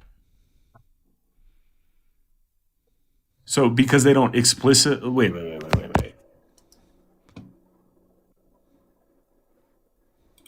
Yeah. Okay. Actually, I could play this for you. President Donald Trump spoke to reporters aboard Air Force One about Venezuela, blah, blah, blah, emphasizing U.S. plans to rebuild infrastructure, involve major oil companies, and ensure fair elections. So that's literally them saying it right there. I see what when you're trying to do. When did the Trump is you're trying to catch me administration on a say, gotcha. it's not a gotcha, bud. You just said that they are planning elections. They have not announced plans for elections. We'll have elections at the right time. There you go. Like what about that is that who said that? They're saying they're going to hold. Trump said that. Trump said that. Trump said on we'll Air have Force elections One. at the right time? Yes. Oh, great. So that means that they could never have elections. Oh my! See what you're doing? Do you see what you're doing? Do you see how you're being purposely obtuse and just ignoring because they're not saying Did we're you going to have an just election learn on the this word date. obtuse today, Matt? Like, is that your word of the No, day today? because bud? it because you just purposely- keep saying it over and perfectly over. I describes feel like exactly maybe how- you just so- learned it today. Okay, can we move on then? Because again, You seem to be what- really what- upset what that I you're doing- pointed out to you that you No, no, said no. that they promised elections and they didn't. No, I never said that. I said they're going to hold elections. That's what I said. yeah. They promised And that's elections and they didn't. And that's exactly what. When are the American elections going to be held and under what conditions? So in order. So for you're you to telling me believe that the they're gonna hold United elections- States. No, So can I you're finish? telling no. So you're telling me that the United States kidnapped the head of state from a foreign country and kidnapped and didn't have a plan in place to hold new elections and to ensure that there was a smooth takeover of power in the country. Wow, that's pretty fucked up. I don't think that's what I said at all. Again, you're just making these wild assumptions. Then why haven't they announced the plan for new elections? They said they're going to hold elections. But I thought that there was a plan. So is there a plan in place or is there not a plan in place? Clearly, there's a plan in place. Cool. Then what's the plan and why haven't we heard it? You want to know the plan to hold elections? Okay, I'd imagine it probably goes like, we're going to get our guys in there. We're going to stabilize the country. That's literally what they said. They said we're going to stabilize the country, and then we're going to give the infrastructure to hold a fair election. Infrastructure to hold a fair election how? What do you mean?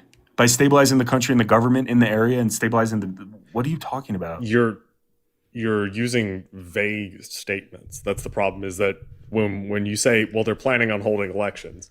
Okay, what is that plan? You say, well, they're gonna give infrastructure to hold elections. Like what? How? Are we talking about like the blue finger type? Do you think situation? that I run the foreign policy department of the American government? Well, you said that this had been announced. So, and it has. Yeah, it has. Okay, then so you're just upset there's not enough detail. So that's what you guys are upset about. You're saying that they're not planning to hold elections. That was what you said. But you're just upset that they're not giving you enough detail on how it's going to happen? I mean, when you claim that they are giving details. I just told you what they said. That's what I said. And this all started by me saying they're going to hold elections. That's what they've said. So you can't even contest that point because that's literally what the American government has said. You can get mad that they're not giving you enough information on how they're doing it, but you have to at least accept the fact that the American government has said that they are going to hold fair elections in Venezuela. You can't deny that. Is that true? Yes or no? Yeah, they said they were going to hold elections. Okay, great. Okay, we can move on then. So I kind of want to get back to the claim that you said that Venezuela is not America first. So again, another reason why. So I think actually the number one reason why this is America first. One, they're allied with China and Russia, which are our adversaries on the global stage. So is Argentina and Brazil. Okay, great. What's your point? What's your point with that? Well, no, like you said, it's America first. Yeah. Therefore, it's okay to coup Venezuela. Yeah. Why have we not couped Brazil and Argentina? Maduro is a lot more hostile towards America than Venezuela and Brazil. Who's the leader of Brazil? Yeah. I actually don't know off the top of my head. Okay. All right. So, like, just say you don't Brazil? know. Just say you don't know. What's his name, Nemo? Lula. Okay, great. Well, obviously Venezuela is more hostile towards America. Just say you don't know anything about it. Like, dude, don't. What are you talking about? See, this is what you do. You try to get me on some. Okay, dude, I'll also tell you why it's America first. I'll give you another reason. I'll give you another reason. Okay, we're gonna extract the oil. We're gonna extract our oil, right?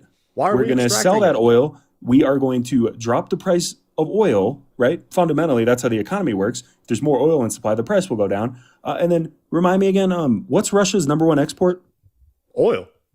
Great. So what happens to their economy if the price of oil goes down? I mean, if you think that we're trying to drop the price of oil right now. That is fundamentally what's going to happen. So Matt, what if I told you that Saudi Arabia has been doing that already?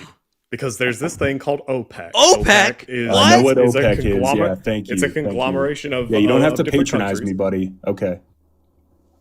I'm sorry. What was that? I said you don't have to patronize me. I know what OPEC is. No. You said you don't have to patronize me, buddy. Tell me more about being patronizing, pal. Oh, so it doesn't feel good when someone does it to you, huh? You've been patronizing this whole time. So No, I actually really the haven't. whole tone policing thing. You have this like smug. It just kind of rolls continue off. with your point. It I know what rings OPEC hollow is. when this is what you've been doing this whole time. Continue, so again, continue. listen. Back to the original thing. So we're going to talk about geopolitics, right? So you're saying that we cooed Venezuela in an effort to gain control of their oil fields and then sell that oil and thereby drop the price of oil globally to hurt Russia. That makes no sense. Because if that made sense, then Russia would be cooing the fuck out of Saudi Arabia right now. Do you think Russia has the ability to coup Saudi Arabia? I mean, they don't even have the ability to yeah. take. They don't have the ability to take 10 miles of Ukraine. You think they can go in and take Saudi Arabia? They can't take 10 miles of Ukraine? Wait, so... We've had stalemates on the Ukraine front lines for 3 years. Cool. Yeah, so what's it your... sounds like they're still kind of formidable. Like, I don't know, man. The point is... the point is that you're insisting that... You made a terrible counter argument right there. Like that just falls flat on its face. Listen, you're saying, oh, well, they could just go in and coup Saudi Arabia. Russia doesn't have the ability to do that. Dude, we're not doing the filibuster thing. Your assertion is that we want control of the oil fields in Venezuela to sell that oil, thereby reducing the price of oil. Correct. Saudi Arabia has been doing that already. Why would we need to do that? So we can drop the price more. They Are you telling me Saudi Arabia isn't capable of doing that? Whose oil reserves are bigger, Saudi Arabia or Venezuela? Venezuela doesn't have the infrastructure to extract it. Saudi Arabia does. It would take years for us to build that up. No. Hold on. Let's analyze your arguments. So, who has bigger oil reserves? Venezuela. Do they have the tech to extract it? No. If this was actually about dropping the price of oil further, then Saudi Arabia would be doing it because they have massive oil reserves and the tech to extract it at will. And also their government is structured to do that because they've nationalized their oil. But they are a part of the same body that Venezuela is and that Russia is, OPEC. So this idea that we're doing it to drop the price of oil, why would we do that? I literally just explained why we would do that. I just said, if we drop the price of oil, it hurts Russia. What's so hard about that to understand? It hurts Russia? It hurts their economy. Yeah. Do I need to spell it out for you? Their number one export. It really doesn't hurt their economy the way that you think it does. The number one contributor to Russia's GDP is oil exports. Okay. If we drop the price of oil, they can't sell their oil for as much money as they would have before. That means they make less money. Is Russia selling their oil to a lot of people nowadays? They're sanctioned. Oh, so they're not even selling it.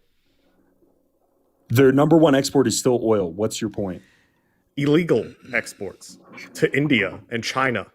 China will happily prop up Russia no matter what. If you genuinely, even if we go with your theory, which this is a very dumb theory that you've got, but let's go with the dumb theory that America's trying to reduce the price of oil more than it currently is, thereby hurting Russia, as if that would not bankrupt oil companies inside the United States, because oil companies depend on making the line go up because they are profit driven, as opposed to countries which are not companies. Their shit's nationalized. They can run deficits.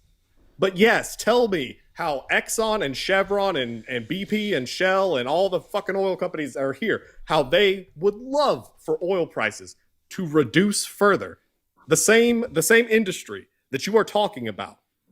If reducing oil prices didn't have a direct negative effect on the United States oil industry, then why is it that oil rigs in this country just last year, in the year 2025, 71 were closed. That's 15% of the total number. Why 71. were oil rigs 71 were closed? closed in a single year. In a single year, 71 were closed. And the reason why, because those are drilling rigs, the reason why is because it's not profitable to continue extracting because oil has gone down. This In is comparison to when? the exact same dynamic that we ran into in 2018 and 2020. The exact same dynamic. So 2020 was Trump kind of a doesn't know special how case. the fuck to do business. He doesn't know how to do it. Okay, I think so. You're saying that because 15% of the oil rigs closed down last year In a single year. Do you know what the price of oil was in 2025?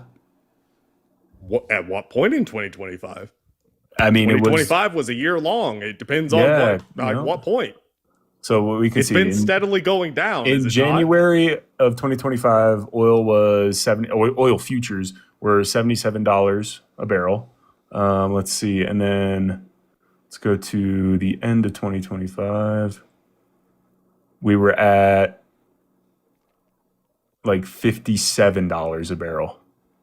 Okay. So and now let's compare that. Is that Why fair don't we to say a compare that to $20 drop? 2016? Why don't we compare that to 2016 Why or are any we other bringing time in 2016 history? into it? So I think what you're looking Matt, at an inflation. Why did you just say can I let's compare explain to the oil 2016? market? Can I explain the oil market to you right now? No, can you explain why you brought up 2016 randomly? Okay, we can. I mean, or I could look at. Okay. Let's see. We can actually look at the graph of oil futures here, right? So we all know that in 2020 oil futures were negative, right? Trump passed that. I think it was, I don't know if it was a bill or an executive order right before he left office to increase the price of oil, right? To cut back drilling. Well, right mostly when he to left benefit office, Donald Trump was president for all of 2020. The bottom fell out of the market in April of 2020. Donald Can I Trump finish my? Hold on, Can I no, finish because my thought? because your summary of that is wrong. I'm do you trying do for a to. living? Dude, I haven't even Wait. finished my idea What do you yet, do and for you a just living? interrupted me. No, it's not that I just interrupted you. What you said was wrong. You asked me what I do for a living. I'm a pilot. Okay. Congrats. Okay, so you're not in the oil industry. I'm not either. Do you know who Mr. Global is? I'm looking at the graph right now. So after Holy from shit. 2020 to April to 2022, we saw a April massive 2020. increase. To May of 2022, we saw a massive increase in oil prices. Yes. It hit an all-time high June of 2022 at $115 per barrel. Correct. Right?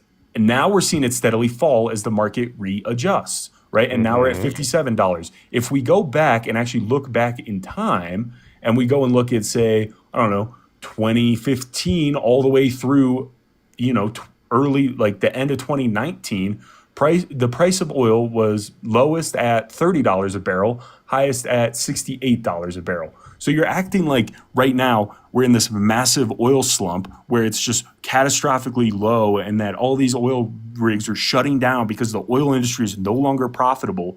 Do you think there could be any other reason why oil rigs might shut down? Do tell. Do you think that maybe oil wells aren't infinite and maybe oil wells dry up? You're telling me that the rigs are closing because they tap the oil? Do you think that happens? Do I think that happens? Yes. Do I think that's why they closed 15% of all oil rigs in the United States? No. In 1 year. You're acting like 15% is some astronomical number. It's really not. I'll look it up. How many oil 15% of in 1 year, 15% in a not an single astronomical fucking number? year, dude? Are you out of your mind? That's fucking crazy. 15% on the stock market would be bankruptcy. The stock market dropping. You would think that someone who lives in a country who is the number 2 exporter in the world of oil and natural gas, number 2, that you would not want the price of oil to drop any further. You would think that if you were literally the number 2 exporter in the world of those resources, you wouldn't want that. Don't know why that would be good for us. So you think that high oil prices is good for America? I didn't say that high oil prices were good either. I said I don't know why you would want it. So You didn't listen to lowering the you oil- didn't listen Okay, to no, what let me I rephrase my said. question. Sorry, No, let me you rephrase the didn't question. listen to what I said. Lowering What did oil I say, prices Matt? would be No, bad for America. nope. That's what you said. That's what you No, said. that's You said not we what I wouldn't want said. The oil price to drop. That's what you said. That's also not what I said. You did you didn't say? listen to what I said. This is What'd you why say? this is why you're not doing well in this conversation, is because you're not actually listening to what Nemo and I are saying. You just want to What did keep you say? yapping. And you're talking Yep, while I'm I'm talking listening. again. No, you're not, because you're talking while I'm talking again. What I said was, it wouldn't be a good thing if prices dropped any lower than they already are, which is what you are proposing. That's what I said. I didn't say it was a good thing if oil prices went sky high either. There is a medium. Around $60 for a barrel of oil, that's basically where you kind of want to be. There is actually like a point In who's for who? Like for who? for the oil industry. For who? For oil For companies. the oil. So you think so? What you're saying is that we should base our policy decisions on what the oil industry wants? Donald Trump says that he does that. Well, but that's what you're espousing No, right no, no. now. Donald so you Trump can't just say himself has that's what said Donald that. Trump wants, because that's what you're currently espousing. That's the viewpoint that you're I'm talking saying about right Donald now. Trump has said that because Donald Trump has said that. Do you want me to pull up I where agree that Donald Donald Trump Trump has said has. Yeah, I agree that Donald Trump has said that, but that's what Okay, you're so currently it's saying. not that we're saying it. That's it's literally that's what you just Donald said. Trump has said. That's literally what Matt just said. Dude, there is an equilibrium in this country because we have not nationalized oil. Oil is like every other industry in the U.S. except for a handful. They are all privatized, as in it's all capitalist free market. I know what that okay? means. Dude, what? I'm sorry. You were making noise with your face hole while I was talking. What'd you say? You've been interrupting me constantly. I know what nationalized means, okay? Again, Okay, you don't have to cool. talk down to I'm me. glad that you know what nationalized Thanks, pal. means. Can I continue talking now? Please continue. Excellent. So because oil is not nationalized in this country, it is subject to the whims of the market. There are companies in this country, massive ones, that are purely profit driven, right? And if they are a publicly traded company, which in the case of oil, they kind of have to be, if they're a publicly traded company, they are legally required to make the line go up. If they don't make the line go up, they could be subject to litigation because of the fiduciary responsibility they have to their shareholders. So, in this country, we are. That's not necessarily true. What you just said. It's not the okay. All right, cool. Yeah. Tell me about it. So what you're talking about fiduciary responsibility. Essentially, it's the responsibility of the company to the shareholders to make them profit, right? Mm-hmm. So let's say the price of oil goes down 10%, but you sell 10 times more. Are you making more money? So what you said isn't necessarily true. I just want to point that out, because you're saying that their fiduciary responsibility is to make the oil price go up, but that's not true. That's I didn't literally say make what the you oil price go up. That's what you just said. Make the line go up. Yeah, you said to make the line go up. We've been talking about oil prices, right? Jesus Christ. See how you just shift the goalposts? There are two separate things, and because you keep talking, you're not making the connection. You literally aren't forming a coherent thought, and then I call you out on it, and you just change the goalposts. No, dude. Yeah, okay, that's literally what's happening. Just stop. Yeah. You're really trying to muddy the water. Okay, so listen, dude. I'm aware there is a commodity called oil, and that it has a set price, right? Like a price of whatever it is on the market at that time. Okay, cool. I'm aware of that. I'm also aware there are oil companies that extract oil from the ground and they sell it on the market at whatever price they can get, okay? I'm aware of this. Oil companies have to make money, right? Is oil price is that what I'm talking about when I say oil companies have to make money? No. Is it one of the key factors when oil companies have to make money? Yes. Because if they ramp up production, they could make profit by volume. But what you're saying is that oil companies have no. Or, I'm sorry. Hold on. I just fucked up that sentence. Okay, you're saying that we are going to go into Venezuela, extract oil. Number one, we don't have the infrastructure there, and this is also assuming that the insurgency does not happen, which I don't know if you know where the oil fields are in Venezuela. They're in the middle of Venezuela. In the jungle. What is to the south of that middle? Jungle. So, assuming that there is no insurgency, because that shit is ripe for insurgency. Assuming that doesn't happen, then you're saying that they're going to go there. They're going to spend however much money and however much time building out the infrastructure to extract and refine it. Okay? Well, the drilling is going to occur in Venezuela, right? Those are Venezuelans getting employed, not Americans, unless we're sending Americans down there. And then the refining, that's a whole other beast, right? Because we don't really have the refining capacity in this country because at different points in time, refineries have closed consistently under Donald Trump. Because when the price of oil tanked back in 2020, directly due to Donald Trump's dealings with Saudi Arabia, by the way. But nonetheless, when the price of oil tanked in 2020, refineries started shutting down. And then when oil ramped up, refineries couldn't just open back up. There's a bottleneck there. And Saudi Arabia has been directly hurting us because we don't have this commodity nationalized in this country. And it negatively affects the market here when Saudi Arabia floods the market with oil. And they can do that because they have the resources, the infrastructure, and the will to do it because they don't give a fuck about a company. They don't have to because it's nationalized. That's the difference. The same thing is true in Venezuela. Well, it was true in Venezuela until very recently. So this idea that the reason, what we're going to do is go down there, replace the head of state, who was a total prick. I'm not even trying to defend Maduro. Fuck him. But we're going to replace the head of state by force and then hold elections at some indeterminate period of time. And then also open up the oil fields to American oil companies. Well, you're going to have to protect that. How are you going to protect it? 1 minute. How are you going to protect it? Venezuela military? The Venezuela military that, like, is it the same one? Is it the same Venezuela military? Because, I mean, we just kind of did a regime change there. Like, how radical is the restructuring of government? And then, let's assume that, whatever, we got the same Venezuela military. Cool. All right. So, we're training them, and they're going to protect the interests in the oil fields, right? Even though they aren't really benefiting from it in any way, shape, or form, right? And what happens when the insurgency inevitably does blow up drilling operations in the oil fields? Well, those companies are probably going to be like, well, fuck this, man. I'm not about to be down making here. like 100 assumptions in this of things It's that not may or 100 may not happen. assumptions.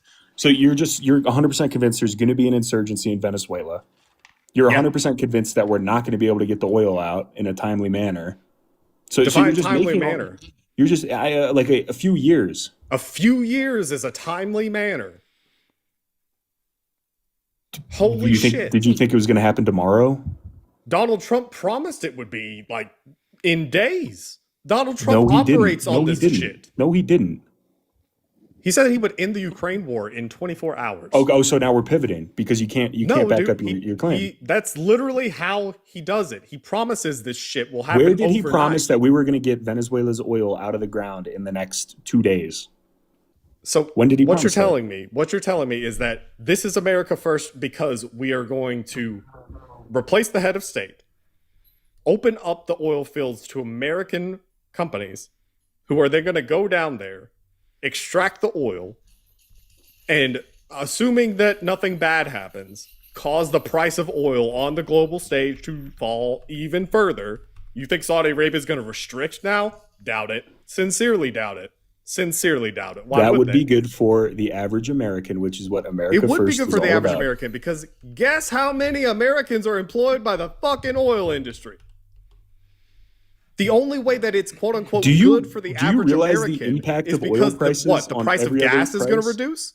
The price of everything in America. The price do you realize, of everything. Do you realize how oil prices impact that's everything in America false. related to the supply that's chain? so easy to debunk. Please say it again. That's literally a fact. No, it's literally not. Yeah, the things that get shipped across the country by trucks that use gasoline, yes, diesel. No. Yeah. I know how and you lower I know, oil like, prices. Does that lower the transport costs? I know the yeah, silly it's not a silly dumb argument. That's economics pushing, 101. That, oh yeah, genius. if you lower the gas prices, then there's this yeah, that's how effect. it works. Except that's not how it works. Hang on, that's never been the lower how it oil works. prices have no if that's how on the it cost works, of shipping goods. Show Matt, us where the price. If that's how. Sorry, Nemo.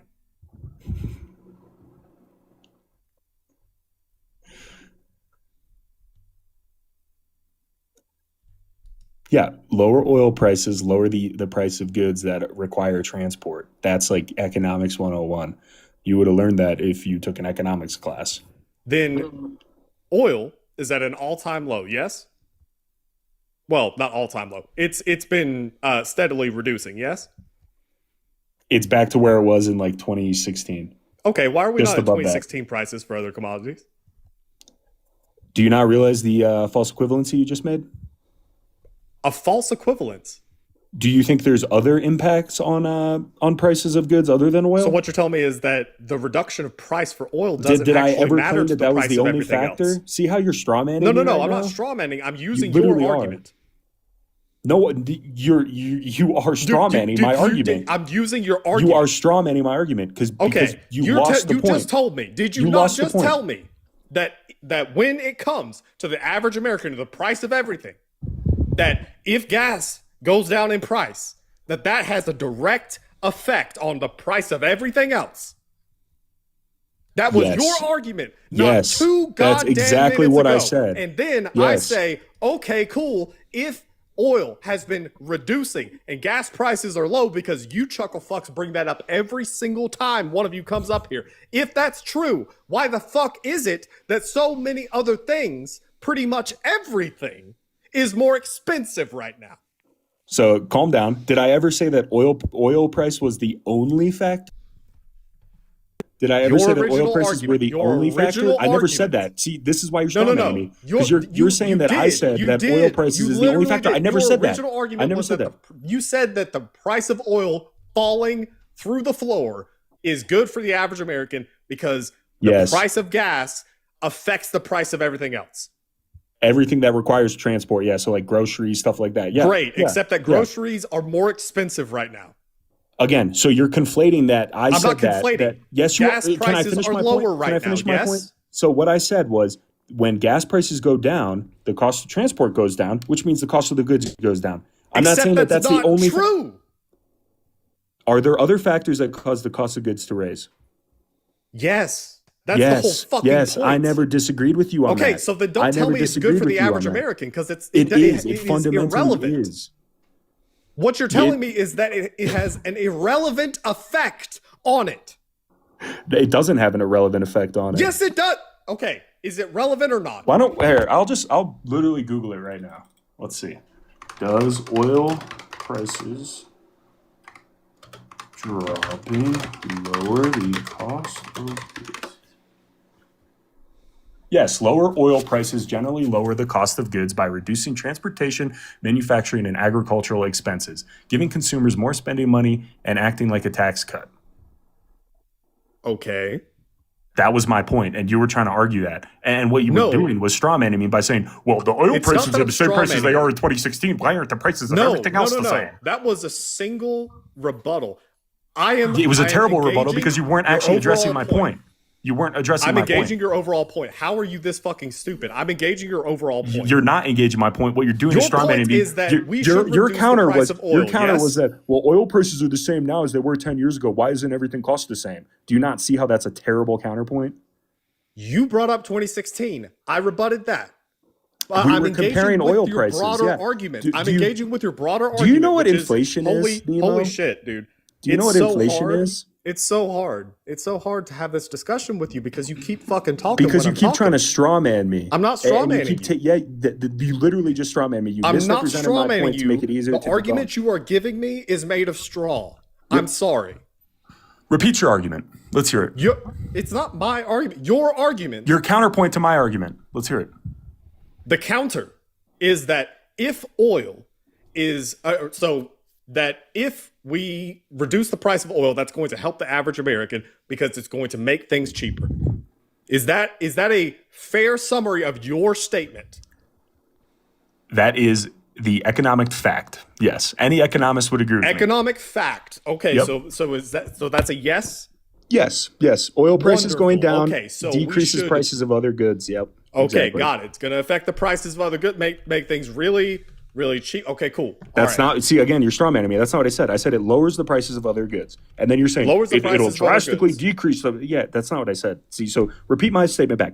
Oil prices going down decrease the costs of other goods. Oil prices going down reduces the price of other goods. Yes. Okay. Now, do you know how that is? How it's really easy to prove that wrong? Please tell me. Yeah, disprove economics. Yep. Disprove economics? Yeah, because Dude, you are so fucking bad. Every single economic, you're a pilot, every single so you're clearly not anybody who stupid, studied economics will agree with me on that. You're literally debating like a point that is widely considered to be fact. So I don't know why you're trying Except to. that it's not. It's because you argue to argue. The price of oil solely is not what determines the cost of a good.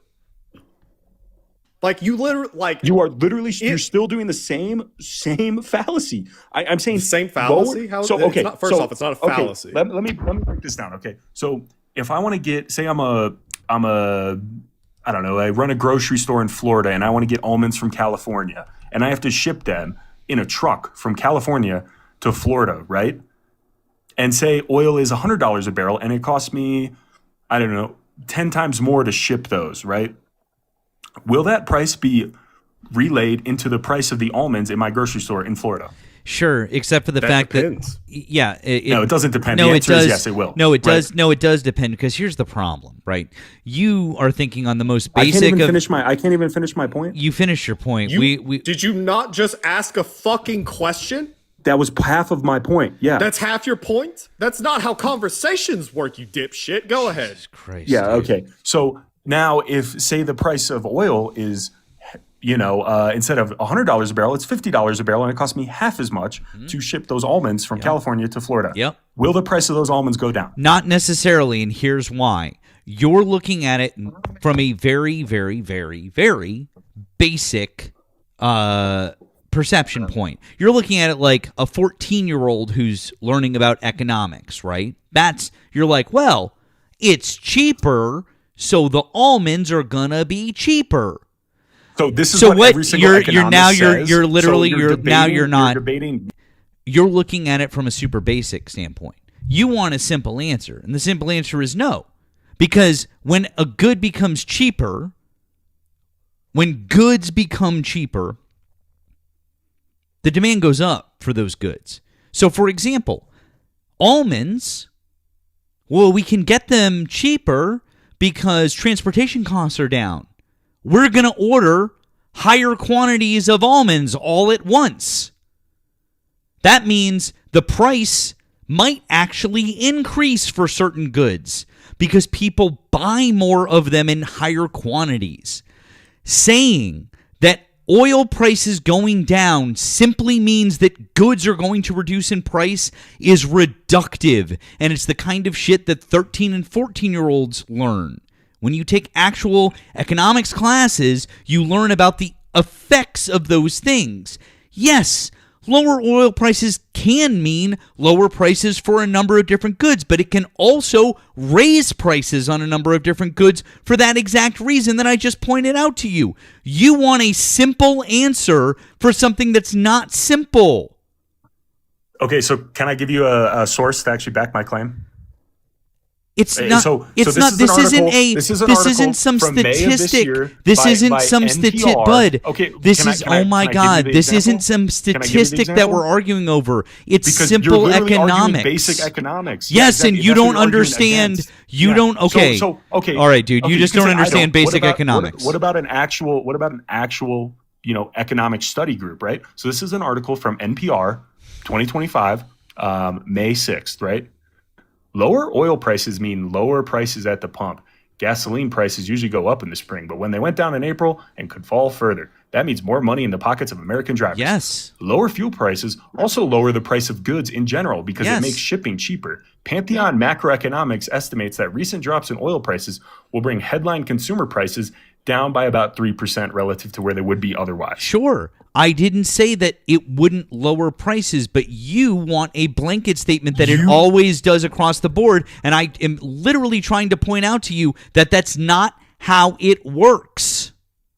In general, right? So- That's what we look at when we're talking about macroeconomics, right? Relative to what they so I would can't be finish. So yeah, otherwise. macroeconomics generally across the economy. So you're just going to keep muting me? You interrupted Nemo. He can finish what he was saying. I was responding to you, and he interrupted me, actually. So In the NPR article that you read, the phrase relative to what they would be otherwise, what does that mean? that means that they are lower than what they would have been otherwise if the oil prices didn't drop. Yeah. All else equal, yes? If the oil, yeah, exactly. If the oil All prices else didn't equal. drop, yeah, Okay. they would be 3% more expensive. So Right. that is a yep, All else equal. yep. Okay, What's your cool. point? My point is that you are saying, or rather, the argument that you're making assumes all else equal. Except we know that all else equal is purely hypothetical, because all else equal basically never happens. There are forces in a market that are substantially more powerful than the price of oil by itself when it comes to the price of any good. This is so telling that you can't just take the L on this and that you're going Can to you- argue can you against engage like with what I actual just said? macro. You're literally arguing against Who wrote the actual Wealth of Nations? macroeconomic like firms that study Who wrote this. like, Wealth of Nations? That's all they do. So you're arguing against this because you can't take the L and admit that So oil you prices can't tell going me who wrote down Wealth of Nations. reduces the cost of goods. Everybody Okay, agrees cool. on that, but Right. you're literally Yeah, just by the way, arguing. it's You're Adam arguing Smith. common sense and It's essentially Adam Smith. accepted fact. It's Adam Yeah. Smith. Anyway, so Yeah, so listen, again, dude. yeah, okay, Nemo. You're yeah. not engaging with the point that I just because gave you're you. making a foolish point. So you you're admit making that you're not engaging with the point. You're making a foolish point. I'm not making a foolish point. Yes, you are. Yes, you are. Yes, you are. You are disagreeing with the dismantles universal your argument. consensus of macroeconomics. That's what you're doing right now. Because you can't take the L and just say, yeah, you're right. Actually, oil prices do go, or cost of goods does go down relative to what they would have been without it when oil prices go down. You can't just take that L and say that, even though that's what every macroeconomics firm says across the board. If you can't take that L. Why? Can I just why hear would you say that, and then I'll No, engage you with you? can't Can you just hear say me that say it, the price dude, of oil because going down what you're reduces the cost of arguing goods? is a non-existent scenario. You are saying that all else equal, if inflation doesn't cause prices to rise, why are you laughing? Like, I'm sorry, because dude, your because shit's you are dumb. literally arguing the dumbest thing ever. You're being a moron because you can't take the L. And How admit am that I you being were a wrong. moron? Because I'm you are disagreeing using your with argument. people who are way smarter than you that I just gave you examples of. I'm sure I could find a lot more examples of macroeconomic firms that study the economy as their job and get paid to do it, agreeing with me that, yeah, the price of oil going down does reduce the cost of goods. That is literally accepted as universal truth in the economics world. And you're arguing against that because the because point you're that saying, arguing. Well, there's actually other factors. Technically, that's not true because all else equal is just hypothetical. that's literally you, Nemo. That's what You that's brought what you're in doing. other factors when I pushed you on this. You brought in inflation. No, because you were trying to say, well, the oil prices are equal to what they were in 2016. Why aren't the prices of everything? Hey, Nemo, I have a question for you, bud. Just out of curiosity, remember inflation peaked out from C19. It was like 9-ish%, right? Something like that. Yeah. But we saw consumer prices run up over the course of the last 4 years. Basically, they hit there was a point where there was like a 22% price increase, kind of over that time period, and I'm just curious because obviously, when the other stuff goes down, because in pure economic theory, When that inflation all backed off, right, and then inflation started going back down, and the costs of everything went back down, and oil prices dropped and gasoline got cheaper and cheaper and cheaper over the last 2 years, goods dropped in price, right? Over the last 2 years in real time? Yes.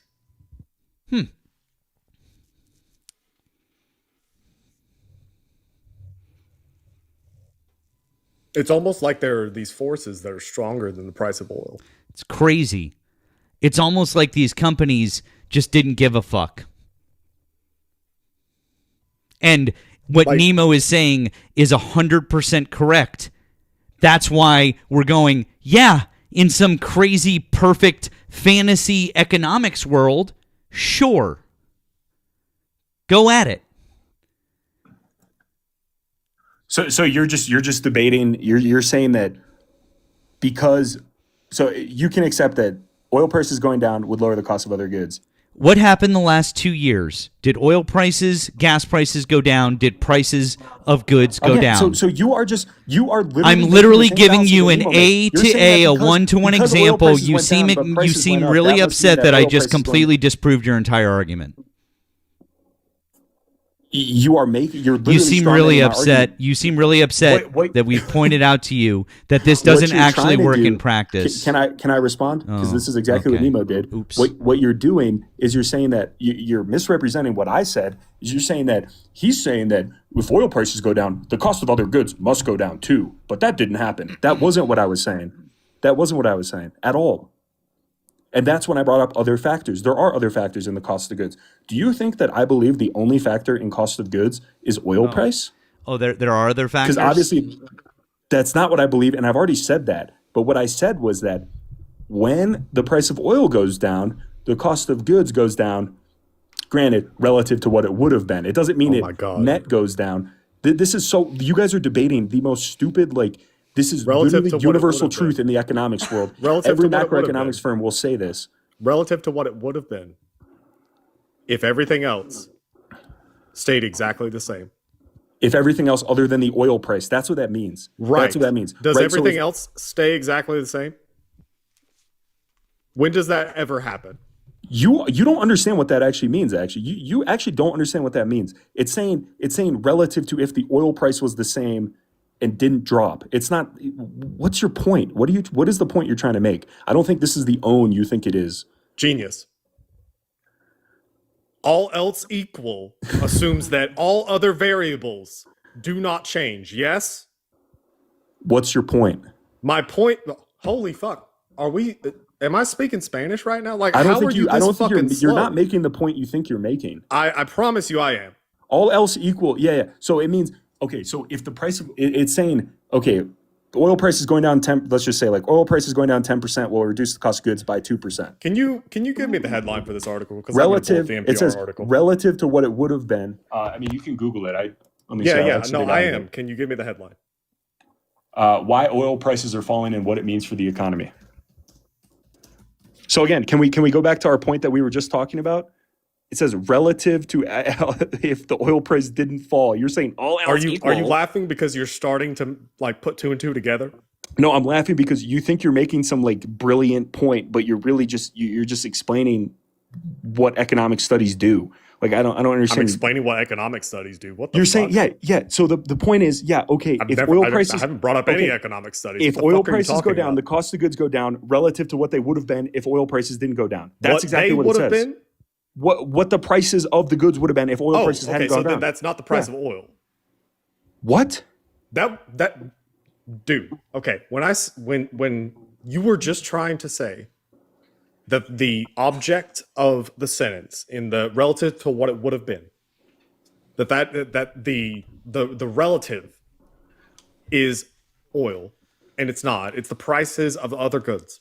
It's the impact of oil price on the cost of other goods. That's what we've been talking about this whole time. Assuming that nothing else changes, the prices of other goods. That's not what it says. It says relative to what it would have been is another way of saying that's nope. All else equal. You're wrong. No, it's not. Relative to what it would have been if the oil price didn't go down. That's what that means. That's what relative to what it would have been means. It means relative to what the prices would have been if the oil price didn't go down, the prices would have been 3% higher or wouldn't have gone down by 3%. That's what that means. Wouldn't have gone down by 3%. Why? Because the price of oil didn't go down. Okay, and if the price of oil stayed the same, but let's just say for some reason something blew up and now inflation's 10%. Does the cost of goods still go down? If the price of oil stayed the same? Yeah. And inflation went up? Yeah.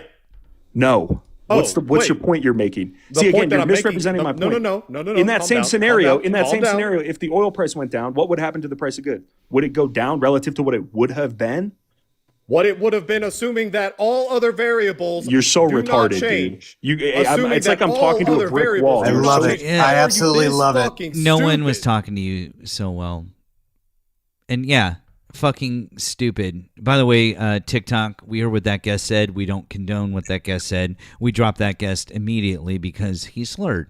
And so obviously, we took care of it. We do love the TikTok shop, though. We love the TikTok shop so much. Not to run. We love them so much. And this is so well. Yeah. So well, tell everybody how old you are and what state you're in. Well, you don't remember me, Nemo? We remember your name. I'm asking everybody to tell us Yeah, how old you are and what state you're in. I'm in my 40s. Hey, by the way, And I said, what state are you in? Utah, but come on, who cares what state? That's so fantastic. again, yeah. So do you have Nemo's money? Do you have Nemo's what money was for that the bet, Nemo? Hey, Nemo, what was that bet? What was that bet, sweetie? You know what I love most? A lot of people started looking that up. Started looking it up because they didn't realize what the bet. Do you remember what the bet was? Mm-hmm. Hey, what was the bet over? Go ahead and repeat it. Tell everybody what the bet was over and how confident you are in it, even now. Do you remember at all? Is it starting to drum up at all? It was over collusion, was it not? It's about Russian Oh, there collusion. it is. Yeah. Look at that, folks. I don't remember the last time we talked, but it's been a while, hasn't it? Yeah. Yeah, it was, huh? Did anybody who got convicted over the Russian collusion, did any of them get that conviction because they colluded with Russia? Conspiracy against the United States. Against the United It States. sure was. And we showed them. And if they did a conspiracy against the United States, what would be in the conviction? It would actually explain Conspiracy right against in the there. United States. It would also say the reason they got that. Yeah. And what would they have to say? What would they have to say would be that reason if it was? Bro, we already proved this to you. Like, do you just want to come up and look stupid again in front of nearly 1,200 people? Oh. I don't know. We already really? we Is it already stupid? proved this to you. And also, we know you're Yeah. not going to pay Nemo his money because you're a little bitch. So what was the point Yeah, of you because coming it up has here? to say. It has to? It doesn't have to say anything. We already proved you wrong. Yeah, in a court of law, it doesn't To have to say that. Yes, and in order to write There's a that in there, charge. they have to explain why they put that in there. And guess what they're going to put in You don't there? have to use the word collude to do that. Exactly. No, silly. That's where, unfortunately, that's where you fucked up, Nemo. Are you familiar with something called the English language? I am. And what I you found was familiar very with something simple. called synonyms? For them to put in conspiracy against the United States, they will put the reason that they put that in there. What And was guess the what they reason? don't put in there with it? They don't put in there that it was because of colluding with Russia because you're what do they incompetent, put in Nemo. there? But to go to an even funner point, Tell me, Sal. What do they put in there? they would put that they literally colluded with Russia. No. I want you to tell me what they actually put in there. I would. Oh, what they actually put in there? Yeah. Didn't you already look this up when you won your bet that you thought you won? This was months and months ago, dude. I didn't memorize Manafort's charging document. What the You fuck? You didn't memorize if the reason they would put conspiracy against America to be, because of Russia collusion versus maybe lying to the FBI, tax and bank fraud. Don't you think? Nemo. Don't you think you would? Hey, Nemo. You know what's weird, bud? He was right. Solo was right. It was. But tell you what, even better. You know what? Even better. Solo was right. Hey, bud, I'm trying to help you out, Solo. If you'd shut the fuck up, I'll help you out. He's right. It was bank fraud. Although, Solo, can you tell us who was the bank fraud with? Who was the bank fraud with, Sowell? Oh, I don't know. Oh, you don't know? Maybe you should. Why don't you look it up and tell us who the bank fraud was Unfortunately, What was that? Unfortunately, what? Who is the bank fraud with? If you want to do the work, go ahead, bring it up. No, I thought you knew. What I knew was this: nobody got indicted or nobody got convicted for colluding with Russia. That's actually unfortunately that's where you fucking dropped the ball against the United States. Except- That was Yes, the conviction. and if they did it from colluding with Russia, they'd put that in there, but they didn't, did they? It's so weird. Were they Didn't paid, they? Were they paid by Russians? They But they were paid off by the Russians in a conspiracy against the United States, which is collusion. They colluded with Russia, which we already proved to you before. clearly you knew you fucked up. And even now you remember because you know you fucked up. And this is why I made Dude, the bet. what the fuck So are you would saying? never forget. Did you listen to what we just said to you? This guy's lost in the sauce. Matt. Are you telling me you would bet your life? So well. How about we up the 80? Would you bet your life? So well. Would you bet your life that the fuck? reason What is they this got guy convicted Jordan? was for Is this colluding guy with fucking Russia? Jordan? Would you for this pen? Would you? Would you? Is it? Would Is you he bet fucking, your is life on fucking it? Jordan Don't Peterson be so over here? sure. I would love to make a don't be clip so of it right sure. now because I want to record this real quick. What? Would you stake your life on it that yes, the reason they got conspiring against the United States wow. was for colluding with Russia? that Let's is go a- ahead. His Go ahead voice and really does answer. sound like that, Yeah, doesn't right. it? Oh my Well, God. I'm sorry. So I was Yes, but I was answer- distracted. hey, What were you listen. saying? What was it? Would you stake your life on it that even though it didn't say via conspiracy against America, via conspiracy against the United States, but would you be betting bud, your life on hey, it that bud. it was due Hey, bud. to Russia collusion? Hey, bud. The charge was the conspiracy against the United States. He Yes, got but hit with. unfortunately you seem to be forgetting the don't fact seem to that if they put that understand- in there- You don't seem to understand something, and we explained this to you already before. I remember this whole thing.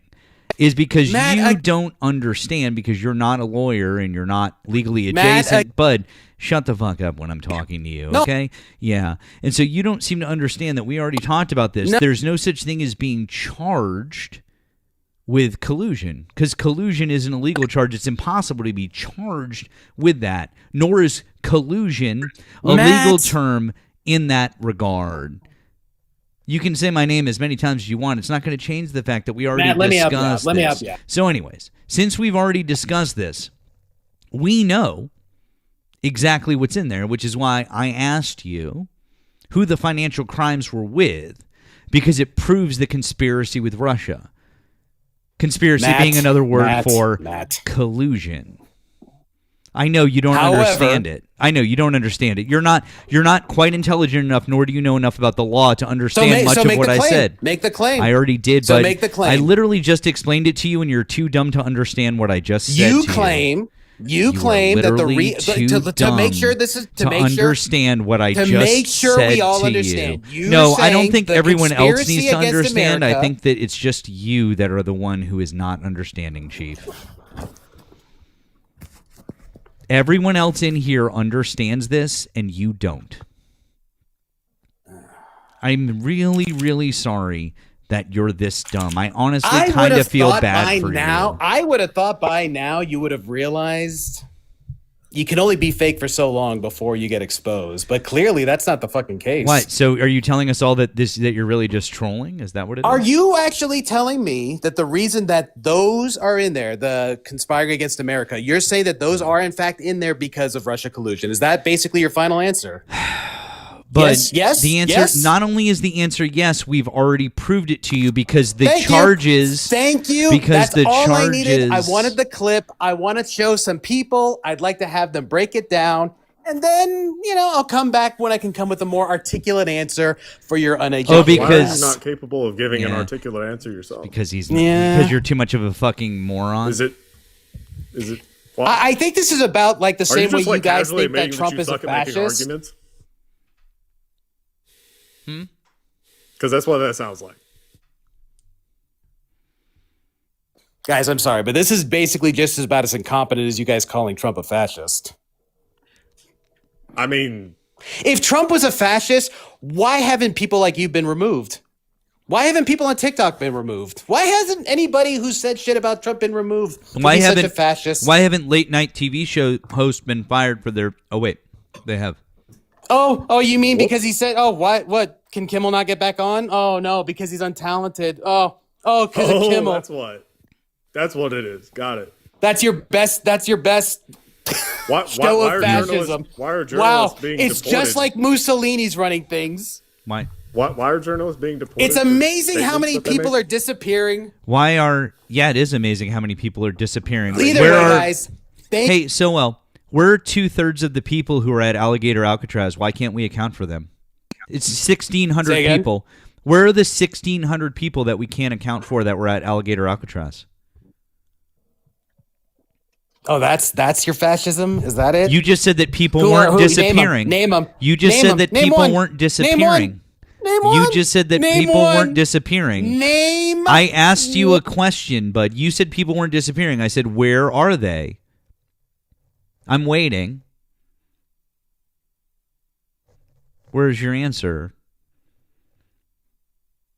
You said that people aren't being silenced. They're being silenced. Why are journalists being expelled from the country? Nobody on TikTok. Why are border guards going through people's phones and looking at their social media now? Why are Canadians not being allowed in the country if they have something negative about Donald Trump on their social media so well? Jimmy Kimmel was taken off the air for a couple of days until one of their parent companies couldn't stomach the money that they were losing.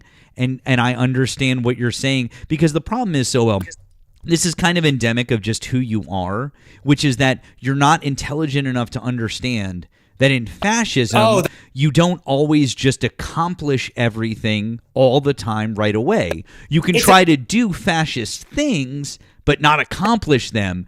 That's what you don't understand, is that fascism isn't just simply an end result. It's like a thing that's in progress. I know it's hard. You're having a hard time understanding. This is way, way, way past your attention span, which is all of like 2 or 3 words. I get it. I understand. But try to keep up, okay? If you want to be up with the big boys, try to keep up. We know that you have to take clips of things and go consult with people before you can come back here and have a conversation with us. Unlike the fucking 20-year-olds that come up here and manage to do it on their own. Maybe you could try to use like ChatGPT or Grok or something. Bro, I just want to know, when are we going to get to the fascists like at least Mussolini? Okay, cool. See, and that's what I mean. He's like, Sowell doesn't even have any sort of a response for what I just said. That's funny. Oh no, I just assumed you needed to cry for a little bit. You didn't even hear what I just said. Did you get it all out of your system, sweetie? Did you understand what I just said? What did I just say? Really listen. Yeah, I know. I didn't really listen. Exactly. All I wanted to know is see, this is what I mean, you guys, and this is why Sowell, he can't really operate in these debates, is because apparently he literally needs someone else to feed him information and fucking arguments, because he can't do it on his own. That's why this sucks so bad. Now I finally get it, Nemo. This guy sucks so bad is because he has to like talk to us, figure out an argument, and then go to someone else and then import those arguments back in with us, and then he's like, oh, well, that didn't work. My God, I'm gonna have to go ahead and like rewrite some stuff. That's why this sucks, is because you can't just do this in real time. Just take a look at Nemo's little faces, while you're talking. Maybe you won't cry as much. I mean, it's just, is that you casually admitting that you're looking at my face while Matt's talking to you? No, but every now and then I do look at the dumb faces you make. It's really hard not to. It's really hard to ignore the dumb. It's hard to ignore the dumb. Face. Yes, the nonstop dumb face you make. If you haven't noticed that, you make a really stupid fucking face very often. Just say you're attracted to me. It's fine.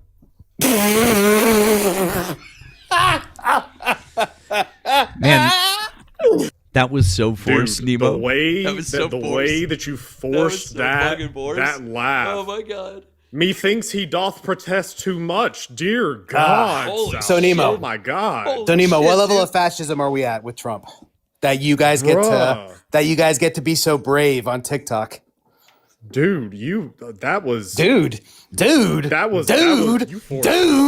a self like I have never seen. Okay, anyway. Repeat your question, Sal. Dude, What level of fascism are we at?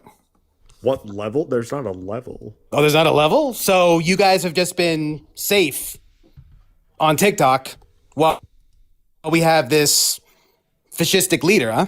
You're just safe from his level of fascism.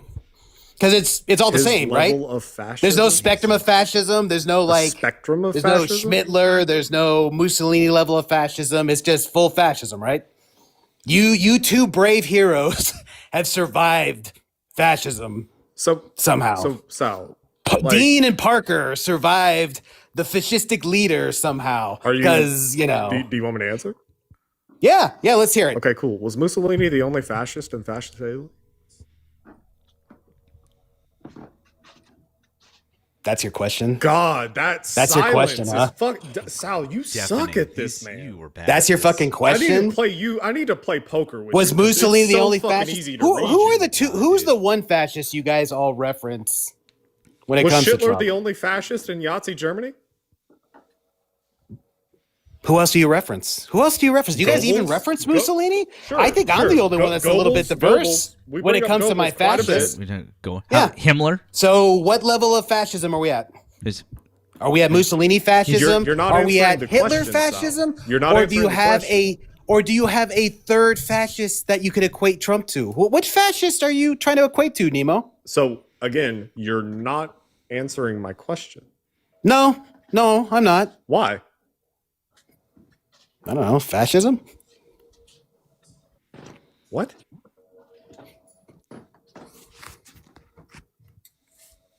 I love the stupid fucking faces too.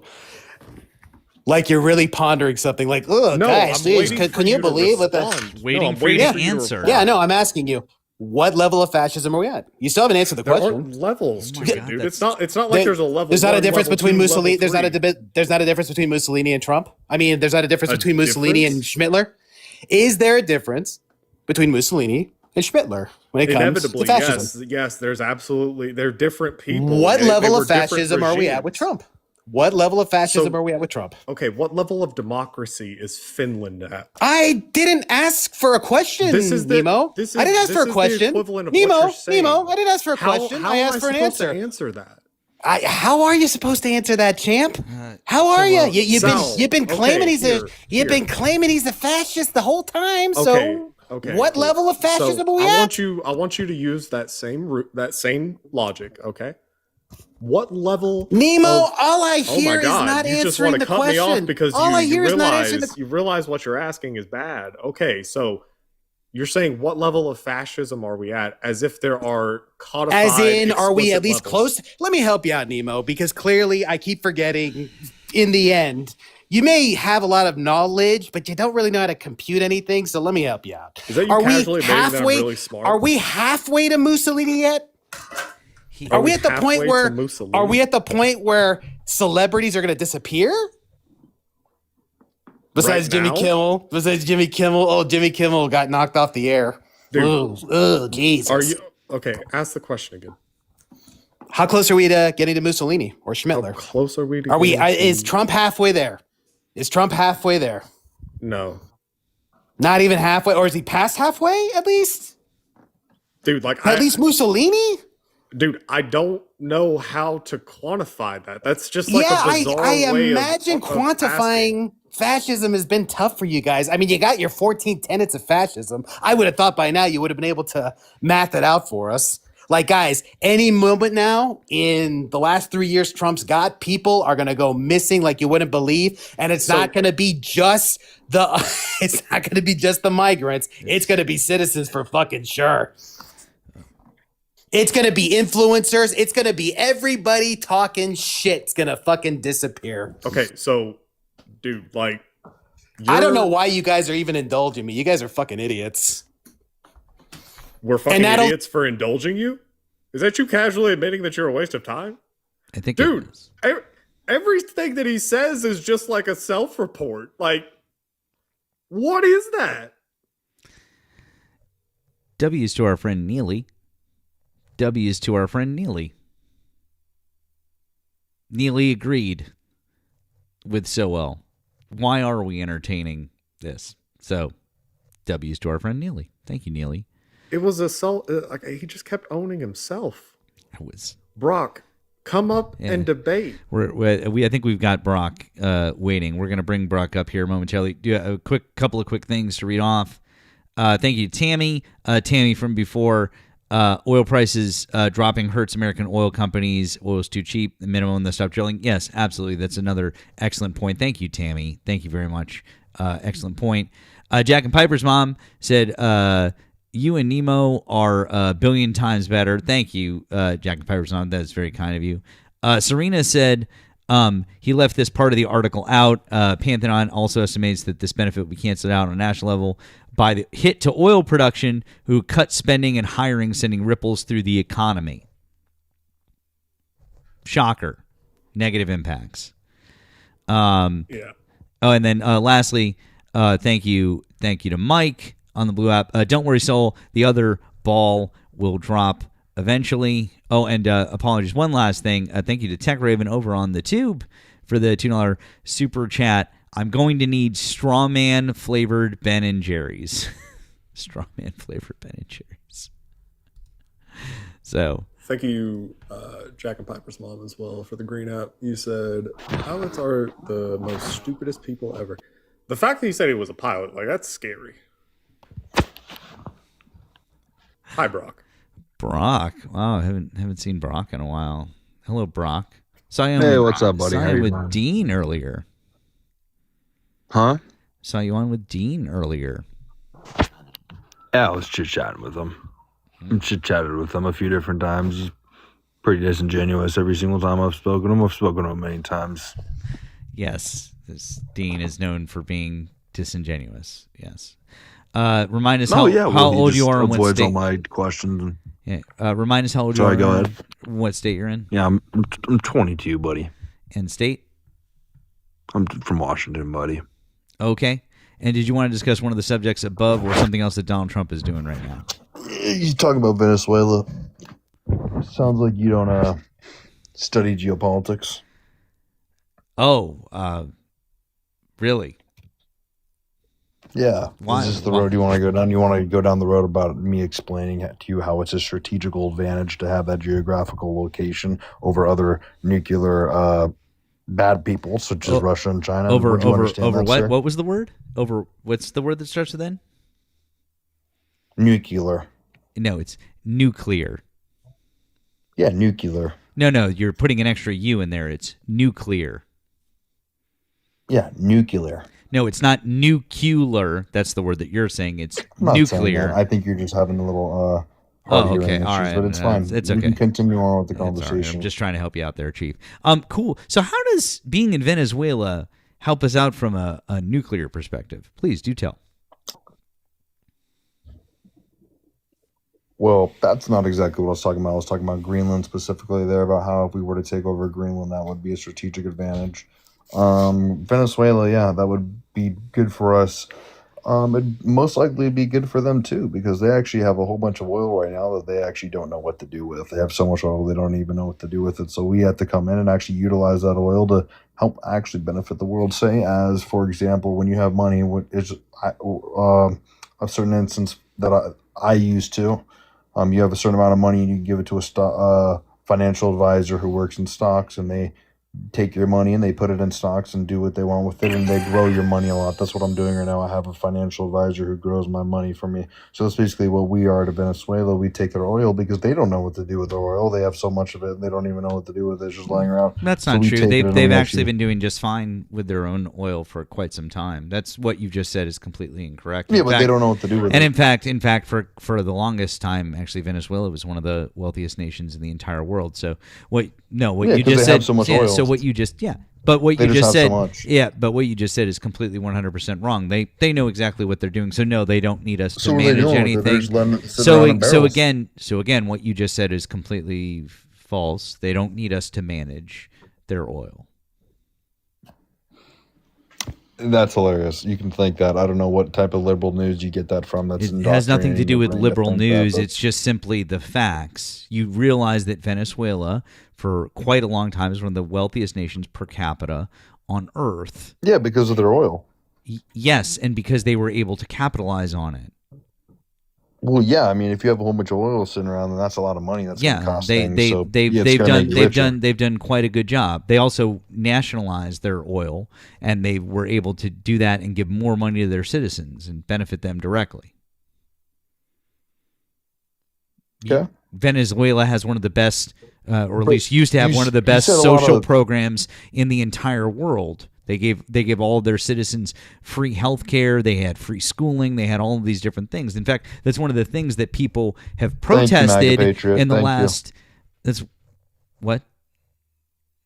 No, I was just saying there's this guy in the chat. His name's MAGA Patriot, and he's basically saying that I'm actually one of the only smart people here. So Okay, continue if on you though. Go ahead. if you talk again to the chat, I'm going to drop you to the chat.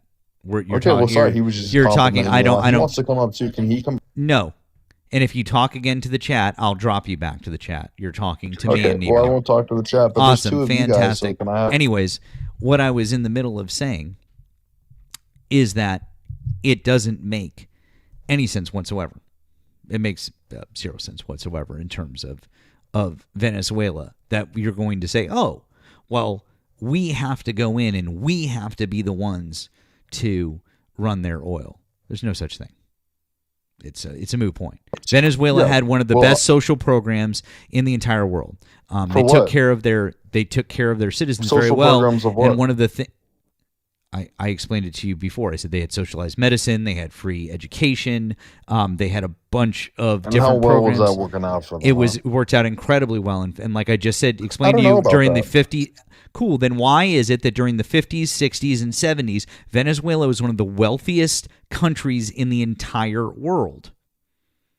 Oh, I don't know. Maybe because that was a long ass fucking time ago, and they had a shit ton of oil laying around just up their asses. Yeah, and spewing out their noses. They didn't know what to fucking do with their stuff. Why we swoop in and take that shit. and they had a bunch of socialized programs, and that's what their citizens liked. And if you were listening to what I was trying to explain to you, one of the reasons why there have been widespread protests over the last 20-ish years is because those social programs have eroded, because you've had people like Chavez and Maduro in there who are not putting the people's best interests at heart. And if you think that the United States of America is coming in there to go put their best interests at heart, or that's going to work out well in any meaningful way, you've got another thing coming to you. Those people don't want us there. Oh yeah, and what's that? What do you mean? What's that other thing coming to me? That's an expression, Brock. Okay. So, man, I think you just basically don't quite understand things. I think you need me to help explain certain things to you. So, which part do you want to go over again? To anything that I just said? Yeah, it's just not you're not understanding it. Could you respond to anything I just said? Cool. Could you respond? You're saying Great. you don't need So us to respond go to in what there I and just take said. all their oil because they're a sovereign nation that deserves to have their own oil, right? And we have nothing to That's do with actually it, not basically. even what I just said, even though I agree with that statement. That's actually none of what I just said. You weren't even listening to what I just said. I was listening to you, but it's a whole bunch of hoopla going in one ear out the other, buddy. Oh, geez, Louise. Cool. Well, then, I guess that we don't really need to have this conversation. No, we.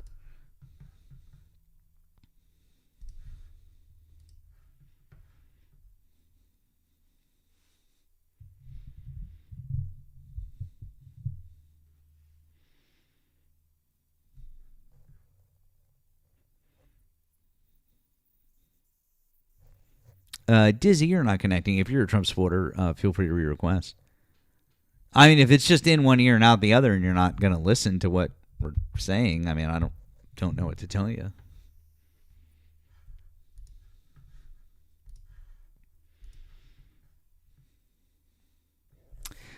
Just be kind. Hi, did you vote for Donald Trump? No, I did not. Oh, okay, we're just looking for Trump supporters, but appreciate you. I know. Okay. I know. I just like to say one thing. What's for all the people that keep thinking that this is going to be a good thing for Venezuelans, I agree. It's great to remove a dictator, but you don't want another dictator to remove your dictator. What he's doing is not going to fare well for the people. He's not interested in the people. You can see that already by the ICE raids that we're having in our own country.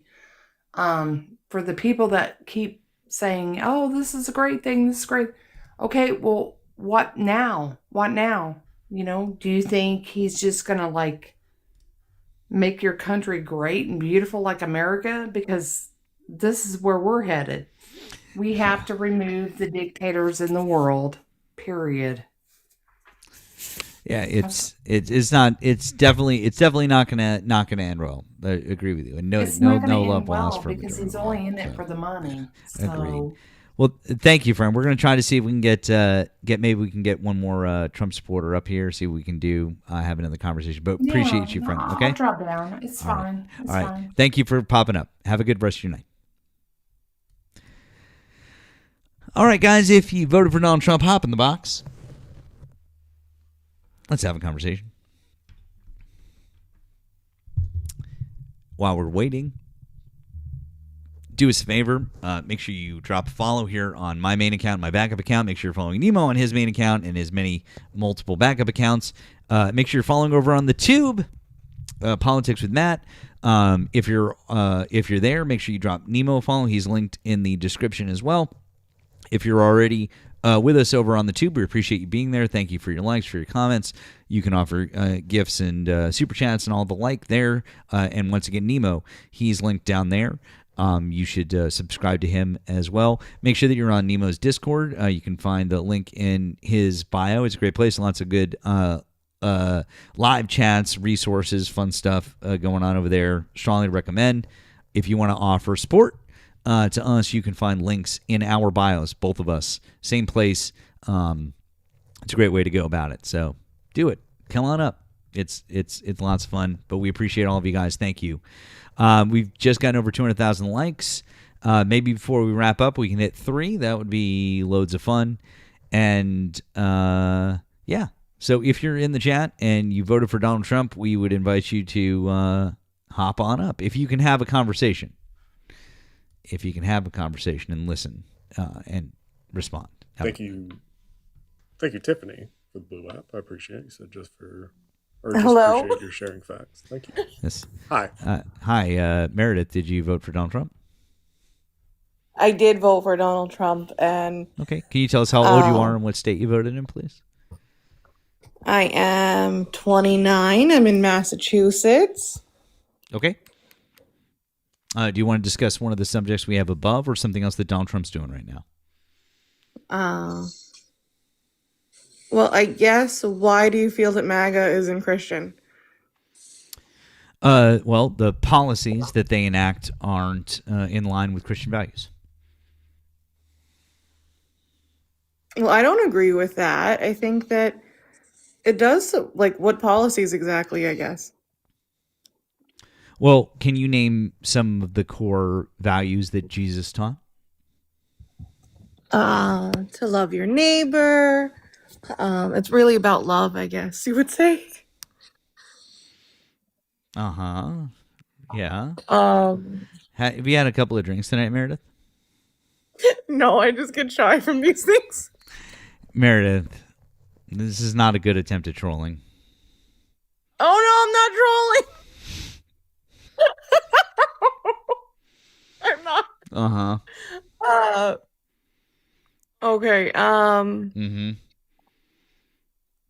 So, okay, I am a mega Trumper. My husband is not. He is a progressive Democrat. He's making me not be so Republican, though, I guess, because of the ICE stuff. So I kind of agree with some of the things going on. I do think that Venezuela, it was a good thing that he kidnapped the president of Venezuela. That's one of the subjects that are on there. The reason I feel that is because he is not good and he was killing all the Americans. Somebody said poor husband. What part of Mass are you in, Meredith? I'm in Gloucester. In Gloucester, yeah. I'm North Shore too. I'm right at. Oh, nice. Right where I won't say exactly where, but I'm right around Okay. 90. No, I can't really. 93, 95 interchange there, but Okay. yeah, Nice. yeah. We're practically neighbors. Practically neighbors. Very cool. Why is your husband progressive and why are you not? Well, he just recently turned progressive over the last few months. and he is progressive because he is upset about the 1% basically, and then he realized that there's a lot of corruption that's going on within the 1%, whatever that may mean, just with like the taxes and the corruption they're doing. And now he feels like with the food stamps and the healthcare and stuff like that, that it should be able to help the middle class and the lower class basically. Yeah. I mean, how do you feel about that? I feel I kind of agree with it, honestly, but at the same time, my issue is I feel that if someone made poor decisions in their life, I feel like I shouldn't have to support them, in one way or another, I guess. I feel like we're all working very, very hard for the most part and trying to do the right things. And for someone that's living in a whole nother state across the country, why should I be helping them to pay for their health care type of thing? Because we're Americans. Well, why aren't they working though? They are. Most of them, I don't feel like they are. I think People it that actually are losing their is income. literally most. Like Okay. it depends on what program we're talking about. But like if you were talking about Medicaid, I'm pretty sure. I mean, I could be wrong, but like based on raw percentages, I think the majority of them are working like full-time jobs. Well, I know a lot of working people also can't even really apply for it now, so I don't know. I think that's part of Trump's policies. Yeah, that's a bad thing, don't you think? I don't know. You don't know. No, because I think it all kind of changed now that Trump's in office. Do I you think think working people should be able to apply for assistance if they need it? I do. If they need it. If they need it. I feel like a lot of people abuse the system, though. What's a lot? Well, I'm not really good at the percentages. Well, what if I were to tell you that one of the biggest instances of Medicaid fraud in American history was perpetrated by a Republican? Really? Yeah. I mean, you're in Massachusetts, is that right? Yeah. So, you may not recognize the name. It's Rick Scott. Okay. He was governor of Florida for a bit, and then he's a current senator for Florida. Okay. He was elected governor and senator after committing this fraud, by the way, which is wild. But yeah, I think that ultimately the settlement was like $1.7 billion. Mm-hmm. It was insane. And he was the CEO of the company that perpetrated the fraud at the time. Oh my gosh. He resigned. He got like a big severance package, and then I guess he got into politics. Well, that's just ridiculous. Yeah, I agree. That is really, really ridiculous. Oh my gosh. I just can't believe that. See, I mean, to your point about fraud, like, I agree with you that people that commit fraud or defraud the government, that they should be punished, and that we should look at them with a side eye. Like we should not reward those people with higher office or any office for that matter. Donald Trump was found guilty of having defrauded a kids' cancer charity. What? That's why he can't do business in the state of New York anymore. Oh my gosh. Or I'm sorry, not that. That isn't the reason. I think he lost like his license or something. They can't run a charitable foundation. Also defrauded Wounded Warriors. Oh yeah, that too. Yeah. Really? Oh, actually. Yeah. Oh, time out. It might not be officially Wounded Warriors. It's either that one specifically, or it's another charity that works with wounded veterans. Don't quote me, but it is one charity that works with wounded veterans. I forget if it was specifically Wounded Warriors or the other one. I always forget. But either way, that's pretty fucked up. That is terrible. And to be honest, all of you guys are kind of making me more democratic, so that's good. Nice. I think that I was mostly a part of all of like the conspiracy theories during 2020. I guess that's where I became a Republican. But now you're really making me question all of this. Were you born and raised here? So Yes. Okay. I just searched it right quick. So it looks like it was an Iowa Veterans fundraiser in 2016. Oh. So Trump Trump Foundation. Let's see. Oh wait, hold on. Let me read some more about this. Basically, the Iowa Veterans thing. It was they had a fundraiser for veterans, and I guess that money went into his campaign. Yeah, it went into his campaign. It was he defrauded. Yeah, instead of going to the charity.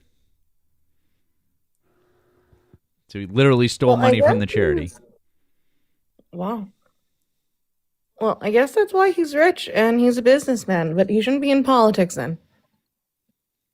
I mean, we agree on that one.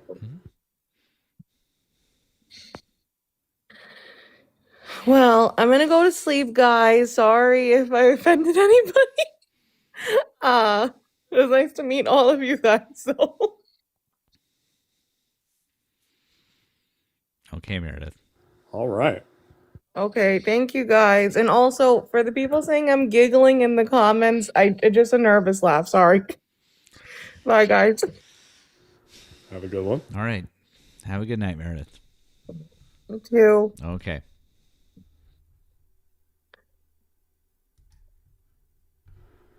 As part of a resolution of the lawsuit announced on November 7th, Trump was ordered to pay $2 million or $250,000 apiece to 8 charities.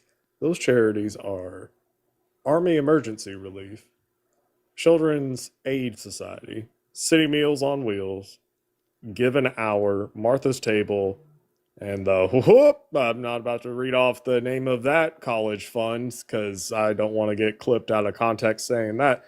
A famous college fund for the Black community. And the United Way of National Capital Area, and the U.S. Holocaust Memorial Museum. Fucking A. Oh, what's up, guys? What's up? George? How old are you and what state did you vote in? I'm 32. I voted in California. You're a Trump supporter. We've spoken before. Yeah, a few times. Recognize your economics, voice. Yeah. Healthcare, stuff like that. Okay. What did you want to talk about? One of the subjects above or something else that Donald Trump is doing right now?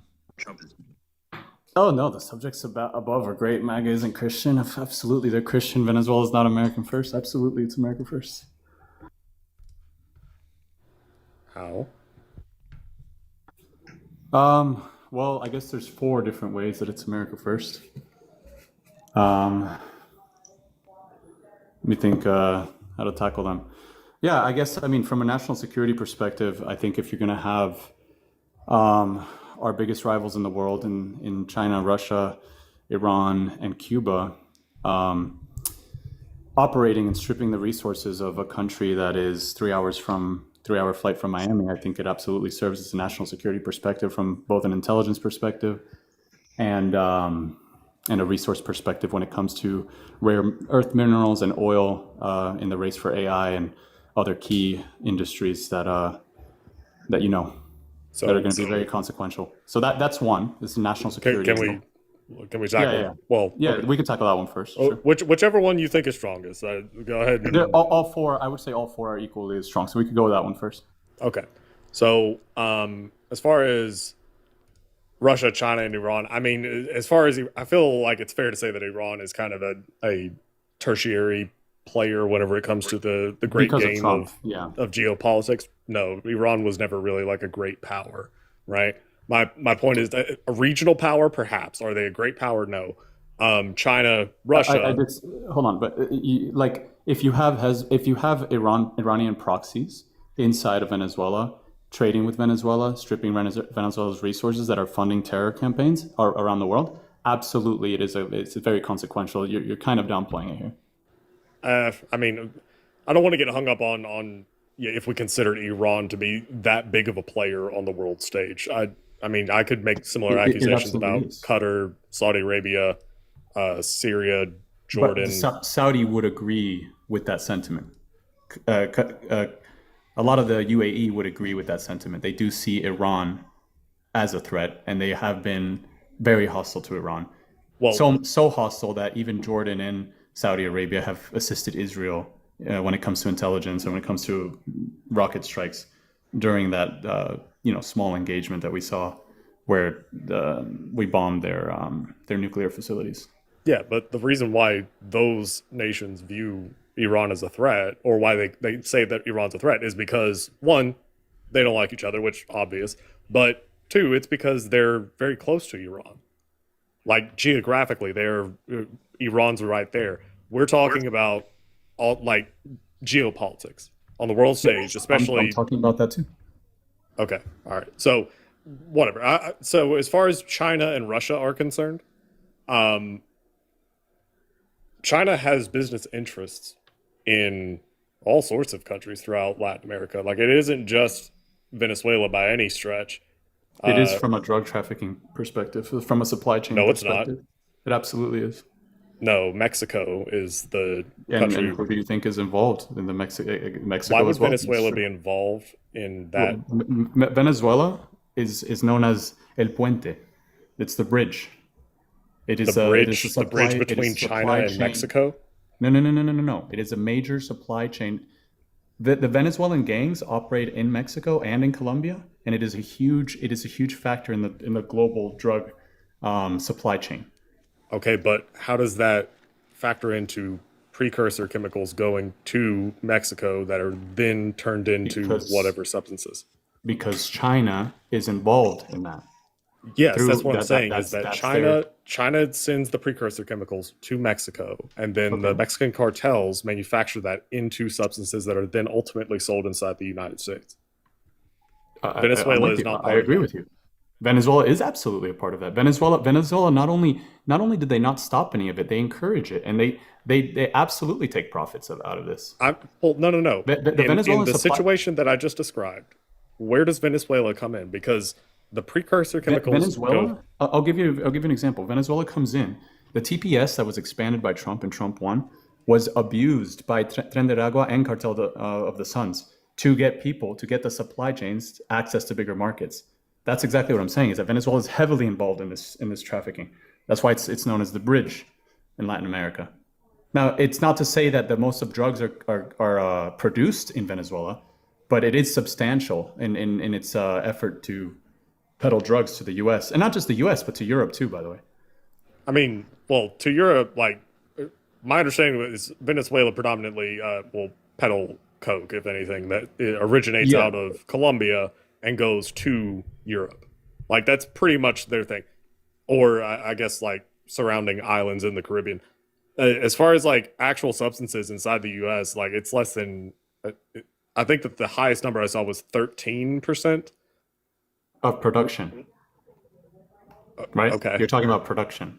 I'm talking about supply chains. It's just two different. It's two different things. All right. I mean, so I guess ultimately I see like Mexican cartels as being a bigger issue Yeah, whenever they're it comes bigger in size. to substances inside the US, seeing as they literally only have to go across a border as opposed to through a network of countries that are to the south of that target country. Yeah, but again, the Venezuelan government is involved with the Mexicans. It's involved with the Colombians. I'm saying that it is a network. It is a cartel, right? I mean, I guess it really depends on which cartel we're talking about, but like as far as TDA, our intelligence agencies concluded prior to Trump that there was no involvement between Maduro and TDA. Where did you see that? Give it 1 sec, I'll pull it up. Because for there to be no involvement would imply that, it's supposed to be illegal in Venezuela to peddle drugs, right? The Maduro regime has never done anything to stop it, and in fact, he's facilitated it. So, I mean, if you're saying that, if you're going to make the claim that, oh, they don't, you know, like, yeah, maybe they just turn a blind eye, but they definitely don't do anything to stop this, right? So, I mean, like, now we're kind of changing the standard, right? So turning a blind No, we're eye, not. you could say the same thing about Donald Trump and gun runners. Like there are any number of gangs that run guns across the border into Mexico. Yeah, but again, the difference is the Venezuelan government literally depends on this. It's their primary source of revenue at this point. Is drug trafficking. Is it? I'm pretty sure Absolutely. their primary source of revenue is going to be oil. Oil is up there for sure. I feel like that primarily would be oil. Like, I mean, they honestly back to give a your lot of original the. point about China and Russia being involved with Venezuela. You're right that like China gets a shit ton of oil from Venezuela, like a lot. They give a lot of the oil away, though. I mean, Venezuela gives the oil away. Yeah, absolutely. What do you think is supporting Cuba and China and Iran? Absolutely. They give it away. Give it, as in they don't get anything in return. Give it exactly. Yes, they've done that for decades with Cuba. Explain that to me.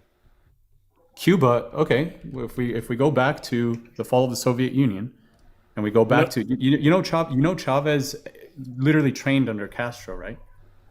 Okay, yeah, Castro. That relationship primarily for Cuba, like I see Venezuela, and a lot of people feel this way that are from there, as a colony of Cuba. It's functionally a colony in that we have supported them financially for decades.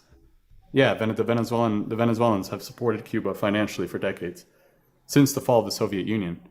I mean, a couple years in between. Oh, are you Venezuelan? I am. Yeah. Okay. You said we, so I was confused. Okay. Yeah. So, sorry, that's fine. All right. So, again, explain. Are you saying that like Venezuela literally just like gives oil to Cuba and they don't get any type of money or something in return? I mean, they might get like I think that early on they sent some doctors to Venezuela and stuff, but like, no, they get essentially nothing in return. It's purely ideological. Like, I mean, it's purely like commies helping other commies. That blows my mind. Like, so is there something I can look at to read about that? Because like that sounds crazy. I mean, what do you want me to pull up a source on it or something? I mean, yeah, or just like I thought you can like just tell me what to look up or something. Just as an FYI, in terms of their government, profiting from illicit trades, different things like that, those would include fuel smuggling, gold, and substances. That makes up 56% of governmental income, but that includes fuel, gold, and substances. Not just substances, just FYI. That would be 56% of all governmental income. That's what they coin illicit trades. Yeah. I know that like the illicit oil trades, the way that works is like with sanctioned countries. So, or like countries that have been cut off from global trade. Like I'm pretty sure Cuba actually falls into this. The tanker that we seized from Venezuela, what was it, 2 or 3 weeks ago? I think that it was destined for... I have the treaty if you want it. It's called... it's in Spanish, though, so I can help you spell it. But it's called Convenio Integral de Cooperación... It's... let me translate it, actually. Integral Cooperation Agreement between Cuba and Venezuela. It was signed in October of 2000 by Hugo Chavez and Fidel Castro, and that formed the basis of the relationship. If you want a Treasury, U.S. Treasury source on it, you can also type in Treasury targets Cuban support for the illegitimate Venezuela regime. It also establishes that relationship. Okay, like that. So this is my point. Is so like yeah, I looked it up. All right, so the cooperation agreement. It's 53,000 barrels a day. The cooperation Right. agreement. So Venezuela shipped up to 53,000 barrels of oil daily, later rising to basically 100,000 Daily. at preferential rates, totaling billions in subsidies over 2 decades, sustaining Cuba's economy. So preferential rates, that's number one. That means money's changing hands. Number two, the economy is number 2. Hold on. Cuba dispatched 30,000 to 50,000 personnel. That's doctors. Yeah, that's what I said before. Doctors for Barrio Adentro. Clinics. And then teachers, sports coaches, and security advisors, including military and intelligence support for Chavez and Maduro's regimes. So it's not like so that's why I kept hammering that. Like, you made it out as if Venezuela literally pulled the oil out of the ground and sent it to Cuba, and nothing else happened. Like there was no money changing hands or things being sent back to Venezuela. There's no that. First of all, I did say they sent doctors and stuff. Like I did say that. Second of all, like yes, they have super preferential rates, and then Cuba just resells it in the open markets or in the black market or whatever because they have sanctions on them and embargoes on them. Okay, so I mean, yes, Venezuela is propping up the Cuban economy. It has for a while. There's ongoing shipments that continue through 2025. I don't know if they're still ongoing since the latest events, but if you look at the PDVSA data, there's literally, I mean, yeah, they have reduced over time because they've failed to produce as much oil over time because they're so bad at managing. The mismanagement and the corruption is so bad, but I don't find this to be an absurd claim that for the last 25 years the Venezuelans have propped up the Cuban economy. I mean, that's just very open. You can say, oh, there was a little bit of money exchanged, but it's like, bro, okay, sure. That's kind of important, right? Because you were originally saying that they were just giving it away, and I mean, as far as propping up Cuba, because it props up the government. Cuba's like basically cut off from the rest of the world. They're an island, so they're like double cut off. And yeah, I mean that it's not surprising to me that Venezuela is basically propping up Cuba. But you were really surprised a few minutes. Hold on, wait a second. Like, are you saying that? And so you're ignoring the fact that Cuba sends intelligence officers and a bunch of people to help train military and police, or you're ignoring the fact that Cuba sends thousands of doctors and teachers and different things like that to help out in Venezuela? To the government, yeah. Who do you think has been up? It seems like it's weird because that's part of the trade. No. This is what you don't understand. The Cuban military is what has been unaliving us in Venezuela for the last 20 years. What happened if you look at the riots of 2014, 2018, 2024, it's mostly Cuban officials, military officials that are shooting at us. So yeah, they're sending military over. Oh, great. So it's a mutually dependent. Okay, so it's a mutually dependent relationship. Yeah. Got it. Okay, cool. It's a mutually dependent. Mutually dependent. Okay, cool. I just wanted. Yeah, it's mutually dependent. I just wanted to clarify. People. Yeah. So Maduro's bodyguards are Cubans. So I don't know if that if you guys are aware. We're not simping for Maduro. Like we're not saying that Maduro. You're saying that they're sending military over to train the Venezuelan dictatorship as if it's a good thing. Are you serious? We're not saying that it's a good thing. The reason they're sending military over is so they can keep the Venezuelan colony in check by repressing the people, throwing us in prison, and unaliving us. I mean, what do you say? Do you hear yourselves? That's not what said. Just pointing out that it was a tit for tat for the oil. Because you were making it out to be. Because you were making it out. Excuse me. Because you were just making it out to be that the only thing that was happening was Venezuela was propping up Cuba. I was simply pointing out that Cuba provides a lot in return for Venezuela. That's all I was saying. The doctors don't see the people of Venezuela. They're there for the oligarchs. They're not there for the people. Oh, 90% of really? the country is in poverty. I understand Yes, that 90% of the country's in poverty. Then why is it? Then why? Great. I'm so glad that you have family there. Except for the fact that the thousands of doctors that are sent there are literally put into the state-run programs. No, they're not, man. This is some propaganda shit. Okay, well, dude, this isn't, Bud. I don't know what I'm not trying to make it out to be that things are good in Venezuela or this is a good thing. You're missing the point. I don't know if it's on purpose or if it's just because it's flying right the fuck over your head. I am literally just making the point that Cuba is sending things back to Venezuela, that there is a mutual dependence between the two countries. That's it. Jesus Christ. The top 5% have a mutual. It's not just Venezuela. That's all. I mean, like, if you want to say it's the dictatorships or whatever, then fuck it. Like, okay, whatever. I mean, the point is, it's no benefit to the people there. Yes. No shit. Point. Okay, so the point let's is, just get that clear. But that wasn't even the original point, though. You guys are saying they send doctors and military there like it's going to help the regular people. That's like not what I said. Okay, sure. That's what you seem to imply, but my bad then. Sure. Okay, so as far as China and Russia being involved with Venezuela, yeah, they're very involved with Venezuela. That's not surprising.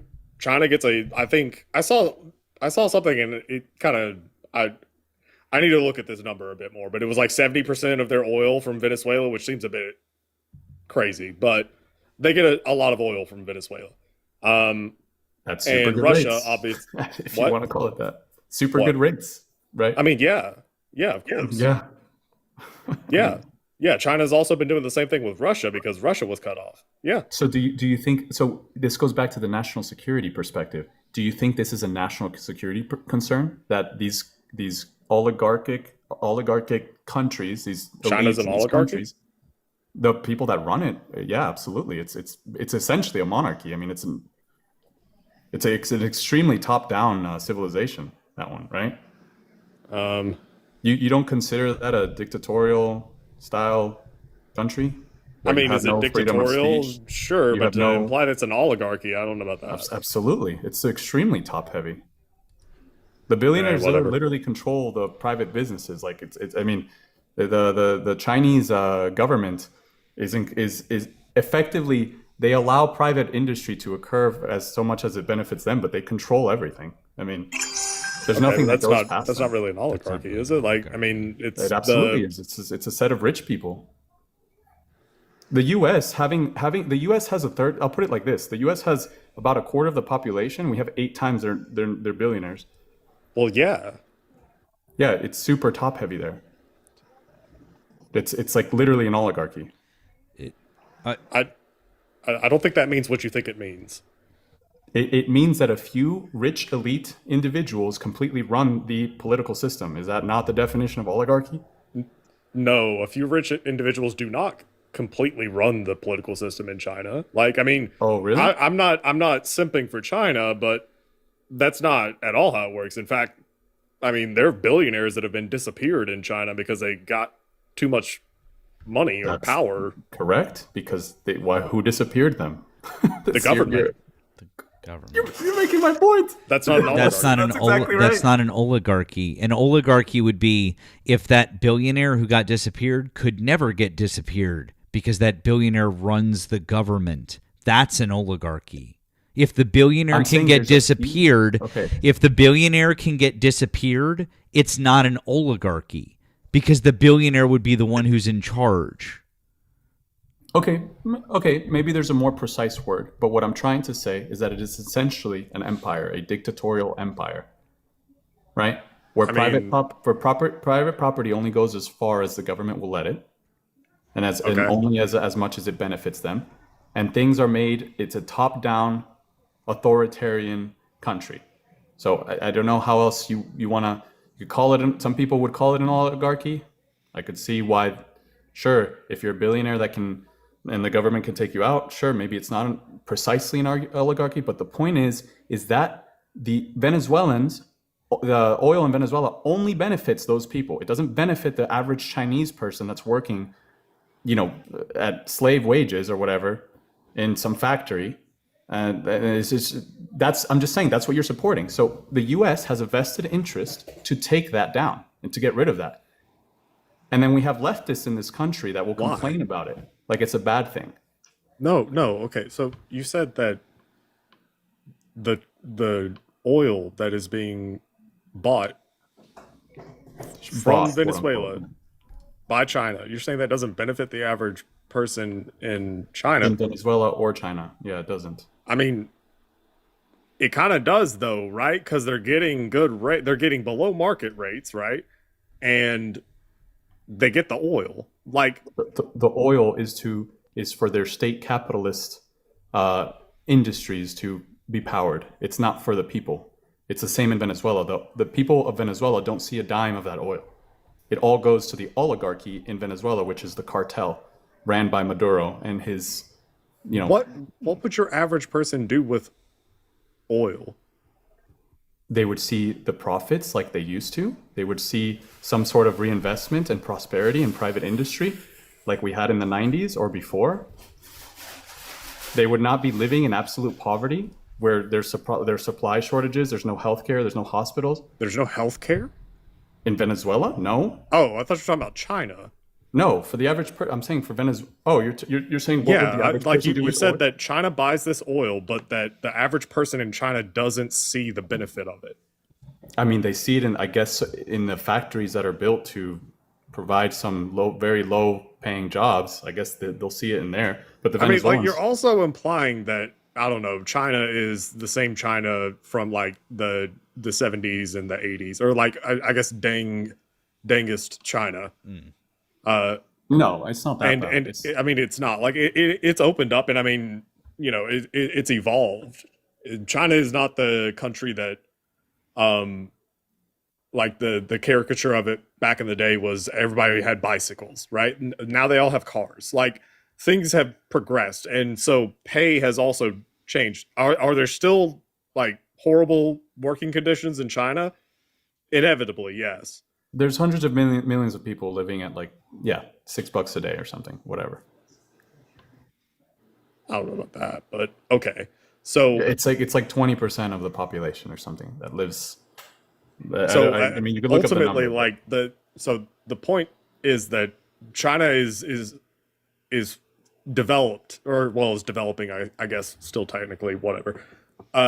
It's further along in the development to the point that, I mean, they're kind of showing the U.S. up in a number of areas, and they're like embarrassing us, which is they wild. have the benefit of no regulation. If the Chinese government wants to build something, they build it. There's no if, what, or buts. I mean, they have a fascistic style government where the government completely controls all private industry and private decision making. So yeah, they essentially have a monarchy.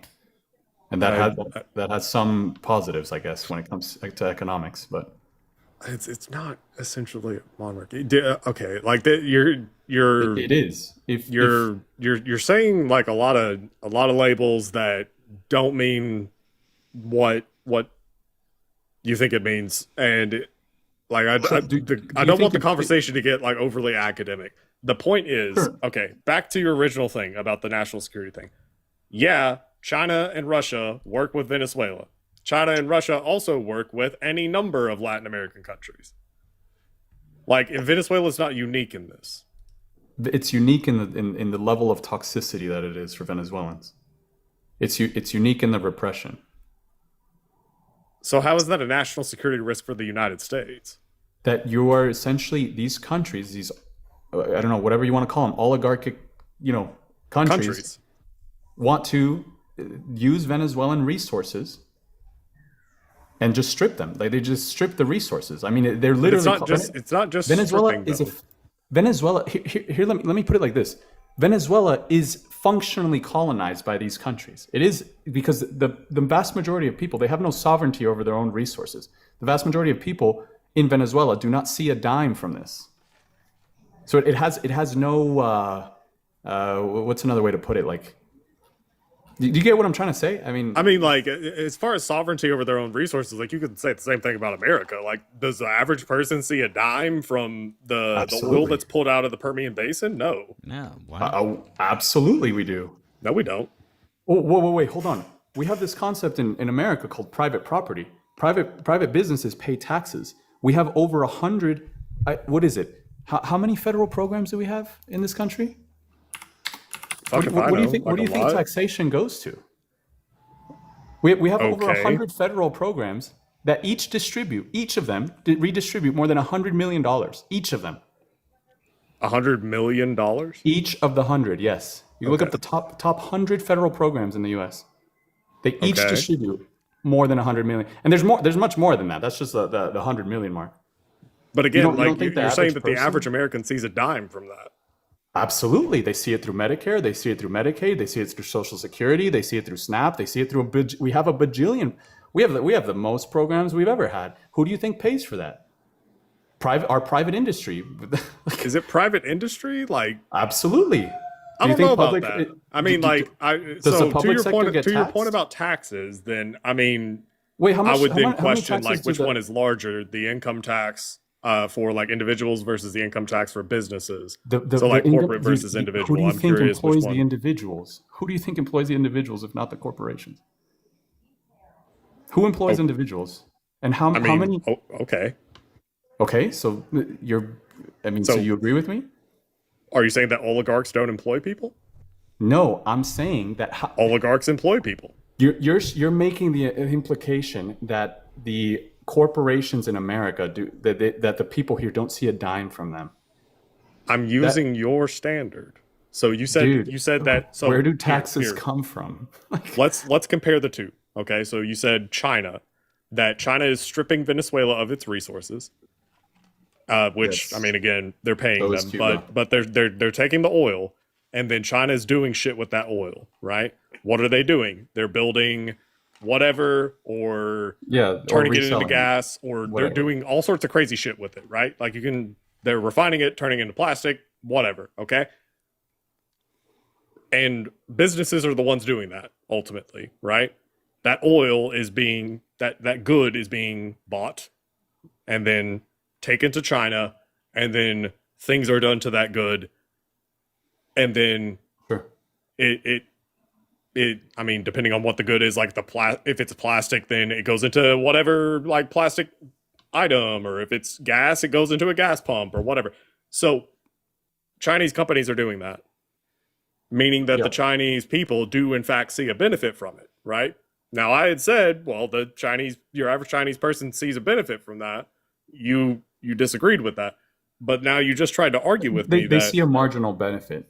Okay, well then I could say that I see a marginal benefit because I'm unemployed begging for rent money on TikTok, and like I can't avail myself of any of the programs offered by the U.S. government. Like, I mean, I could say the same thing. If you want to talk about the marginal benefit that the average Chinese person gets from stripping Venezuela of its resources, great, amazing, but you just realize what you're arguing. It's the Venezuelan people have nothing to show for it. This was the fourth richest country in the world at one point.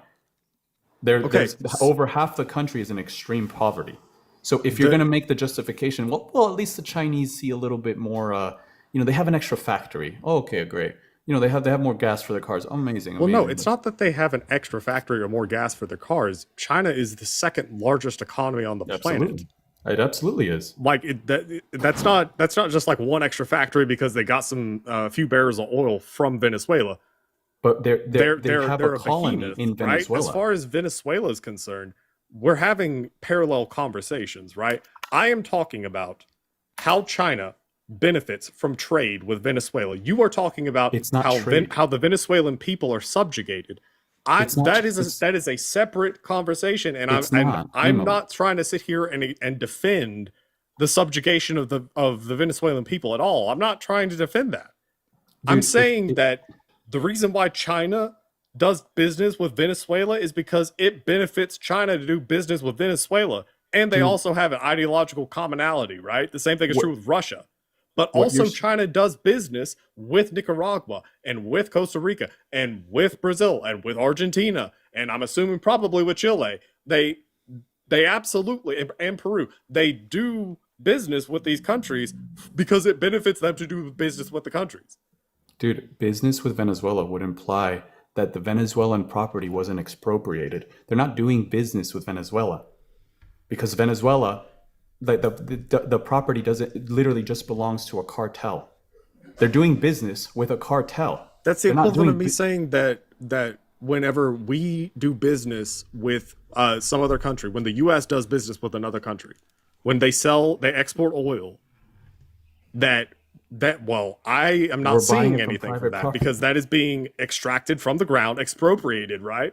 Like, I mean, there's No, I as an American don't have no. sovereignty over that oil. I would never have sovereignty over it. The closest that you're going to get, like, I mean, this argument would apply if you were talking about the state of Alaska specifically, because they have an interesting setup whenever it comes to how oil is done there.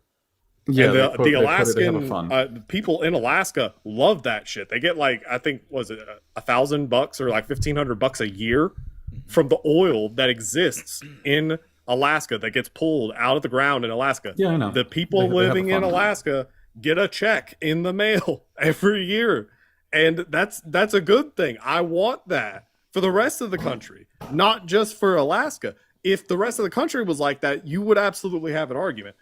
But Well, I mean, Trump is doing something like that with the Trump accounts, but that's a whole nother thing. That's fine. What? Okay. Anyway, so the point is that I don't have sovereignty or any say over the oil that exists in, say, the Permian Basin, right? I mean, it I just depends don't. if you're invested into some company that you would have some stake in it. But I mean, that's I could beside make the point. same argument for Venezuelan investing into. Well, I don't know. I'm how so the glad Congress you set it brought there. that up. Actually, you can't, because you can't invest in it because it's not private property. It's owned Okay, by a yeah. cartel.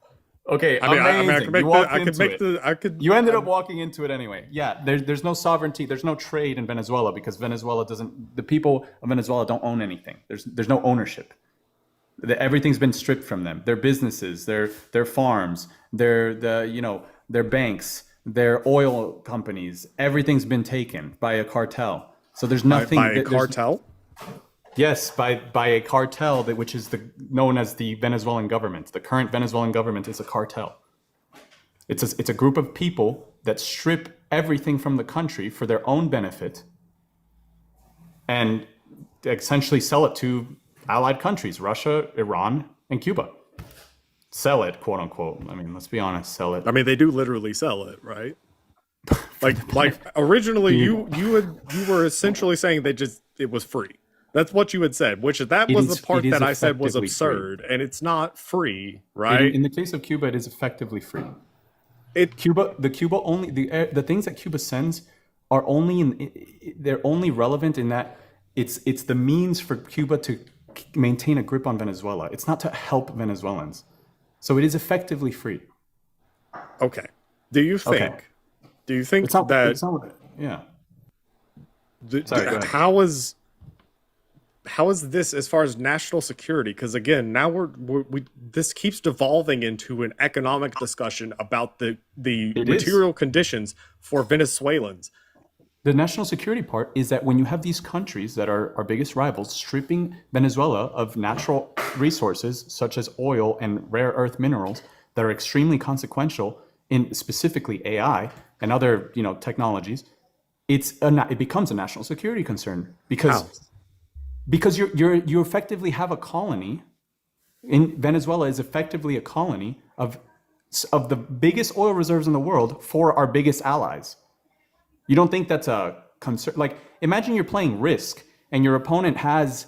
I don't even know. I don't even know what actually that wouldn't even be a good enough analogy. It's literally it has some of the biggest resources in the world. Okay. It has gold mines. It has silver. It has oil. Like the most oil in the world. Like you don't think that's a national security concern for America? I mean, like you're not really explaining how it is a national security concern. Dude, I've already explained it. It's extremely consequential in the sectors that are going to take over the world. It's a no. Like what the fuck? Okay, all right. I'm very confused. So when China and Russia do business with another country other than Venezuela, is that a national security concern? Assuming the country has private property, is not a colony of Russia and Cuba. No, it's not. The conversation falls back into the concept of private property and why that's important. Okay, so like we buy stuff from China. China produces stuff for us, right? That's called mutual exchange. It's called capitalism. Amazing. Yes. Voluntary exchange. In the case of Venezuela, it is not voluntary in the sense that they don't have sovereignty over their own resources. It's ran by a few people that are elite, that run the government, the oligarchs. I guess in this case, it's a more accurate, it's a more precise term here. Does that make sense? I mean, it's not wrong. I guess ultimately my point is that you can make similar analogies with the U.S. or like any country really for that matter. Like, I mean, anything that, as far as like you're saying that, well, only a few elite really control resources in Venezuela or control like, I don't know, who they do business with on the national stage. Okay, I mean, if Exxon doesn't want to sell to China, they don't have to, right? And I as just like a random dude, am not about to have the ability to tell Exxon, fuck off, you can't do that, right? What's your point with that? There's no Exxon in Venezuela. There's no private industry in Venezuela. You're saying that a few elite control that. And I'm saying that, okay, so when it comes to an analogous situation here, which would be the operation of a multi-billion-dollar entity that has, I guess, the money and power, right? So that would be an elite, right? I, as an average American, don't have control over that. What do you mean you don't have control? You can see a return. If you think Exxon is going to explode in price, you can invest in the stock. Exxon has contracts and invests, and they have a capitalist trade relationship. Okay. Mutual benefit. The key thing here is mutual benefit. It's very different than the Venezuelan government, where there is no benefit to the people.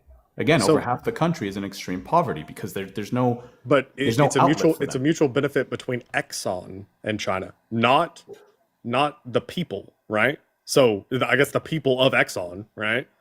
Nemo. But it's not like the American people. That's the difference. It is the American people. I just think that you don't seem to like contend with the concept of private property. I understand I understand the whole private property thing. You're telling me that I can benefit from it by buying a share of Exxon. Dude, I bought a share of Tesla fucking forever ago. I'm not benefiting. Like, I don't have control. I don't have say in Tesla. You do benefit from it either direct or indirectly. If you invest in it, you benefit directly. If you don't invest in it, it's still a tax revenue creating industry, right? And that tax revenue flows into your state, local, whatever federal taxes, and you do see benefits there. You also see it in the financial markets. What about the amount of money that we subsidize them? What about the amount of money that it takes to regulate them? What about the amount of money that it takes to, a business like Tesla or SpaceX or one of those, if you were going to use that example, but also even just for straight up private industry that the government doesn't subsidize? What about the amount of money that it costs us to regulate those industries and the amount of money that it costs us to mitigate pollution or any of those different things? It's not just some simple equation where it's just a net positive. That's really reductionist.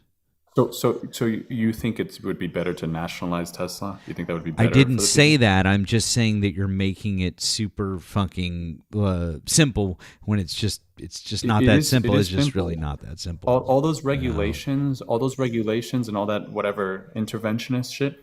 That's just some that I mean. I'm sorry. I'm just pointing out to you that it's not as simple as everyone just simply benefits all the time, no matter what. That's reductionist. that's trying I to would make say some it's ridiculous argument that doesn't actually exist, that's not a thing. Everyone doesn't always benefit all the time in a situation like that. There's plenty of situations where that's not happening. I'm just saying, dude, come on. Like what? So what's the situation where they don't benefit? I just pointed it out to you. You're saying that because state regulation is required. I'm saying that when you're talking, I'm saying that when you're talking about spending money, that when you say, oh well, it comes back to the people no matter what. No, it doesn't, because a lot of times that money that you say is going back in via taxes, it's going out to other places. I just pointed out to you, there are rules and regulations at the local, state, federal level. What about the EPA? What if there's some sort of environmental issue or it has to be paid for, et cetera, et cetera? I'm just pointing out to you, it's not as simple as, oh, well, they get this money back. No, that's not how it works.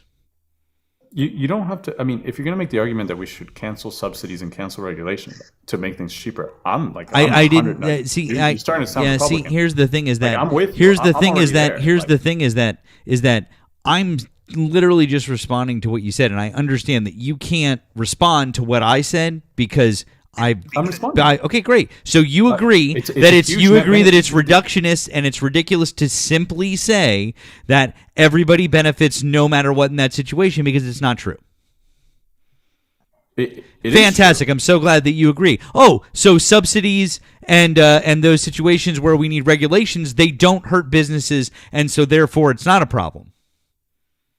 Subsidies and regulations absolutely hurt benefits. Cool. So then it is a problem, and therefore the money might not get back to the people. Less money gets to the people. Which is it? Subsidies. And Which regulations, is it? Which is it?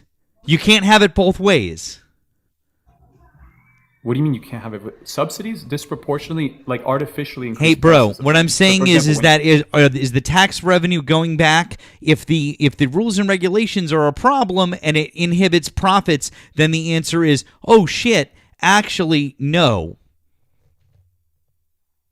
Or you could say, well, no, rules and regulations don't inhibit profits, and that's not actually a problem, and so therefore, yes, all of the tax money is going, but then you'd have to admit that rules and regulations don't hurt profits. So which is it? I'll be very clear. Regulations always increase costs. Awesome. That's so the you and nature of I a regulation. agree that if there are industries that require more regulation, but you're trying to say that the tax money always makes its way back and there are increased costs, then the answer is no. It's not all going to come back. Yeah, but you're using a presupposition that some industries require more regulation. I don't believe. Except that. for the I don't buy fact it's that. not just a presupposition. We know that there are industries that require more regulation. Like what? Oil. Oil requires some regulation. Some? But it depends which layer do you want to talk about. Yeah, it requires some regulation. Drilling. Okay. Yeah, that'll increase cost. Do we agree? I guess. Okay. And that's just the underlying cost of doing business, and that will be reflected. You agree that regulation is required? I would say that particular layer is necessary. Yeah. Okay. So what you're saying is that ultimately, the American people who pay taxes, who fund the government, right? Right. They are funding said government, and one of the functions of that government is to regulate oil, right? And so there is a cost, a burden that is shared by the American people in the form of a piece of their taxes going to an industry that we know for a fact will not do the right thing without regulation. But that's just not true. You just said that it was required to have that regulation. That layer, I can agree with you. Okay, so to some I'm extent, saying that layer, but we're talking about that. So we know that they won't do the right thing on their own. Here's the thing. Even within that layer, we can compare a state like California, who has the most expensive gas in the nation, to a state like Texas or Florida or whatever state you want to pick, where it's about half the price. Why does California, who produces 80% of its, and maybe I should wait for Matt to get back here, because if you guys want to talk about oil and the differential prices of oil, the price of oil in the U.S. is a policy choice. It's a policy choice in the form of regulation. No. Absolutely. Oil is a globally traded commodity. Okay, why is oil $5.50 or whatever average it is in California? That's not oil. Or gas? Okay, oh, dude. Well, no, dude, but because Come on. I'm not trying to be cute. For the Like, sake of the I promise, dude, I'm not trying to be a dick. I'm trying like you have to be specific about what you're saying. You're saying gas is really expensive. You're saying hold on. You're saying gas is really expensive in California and it's not expensive in Texas or Florida. Why is that? Well, it's just less expensive. Yes, that's a those right. are called Okay, policy fine. It's choices. less expensive. Fine. Sure. Why is that? And the answer is because there are additives in gas in California that are not present in Texas and Florida, and there are state taxes levied on gas in California that are not levied by Texas and Florida. And also, it's local economies, right? Like there is a price that is ultimately I guess set in a region, right? This is cost of living 101. Like that's all that it is. That is not contingent upon or I guess dictated by the price of oil globally. Like to point to, well, it's cheaper in Texas, so that must mean that Texas is correct about oil drilling regulation or something?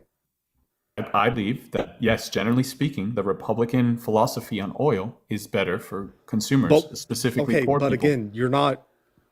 That's not how that works. It is. It is. No, it is a regulatory. It totally is. California. Do you think that Texas drills its own oil and like that it's completely isolated? They do drill their own oil, but they don't put all the bullshit that they do in California that makes it artificially more expensive.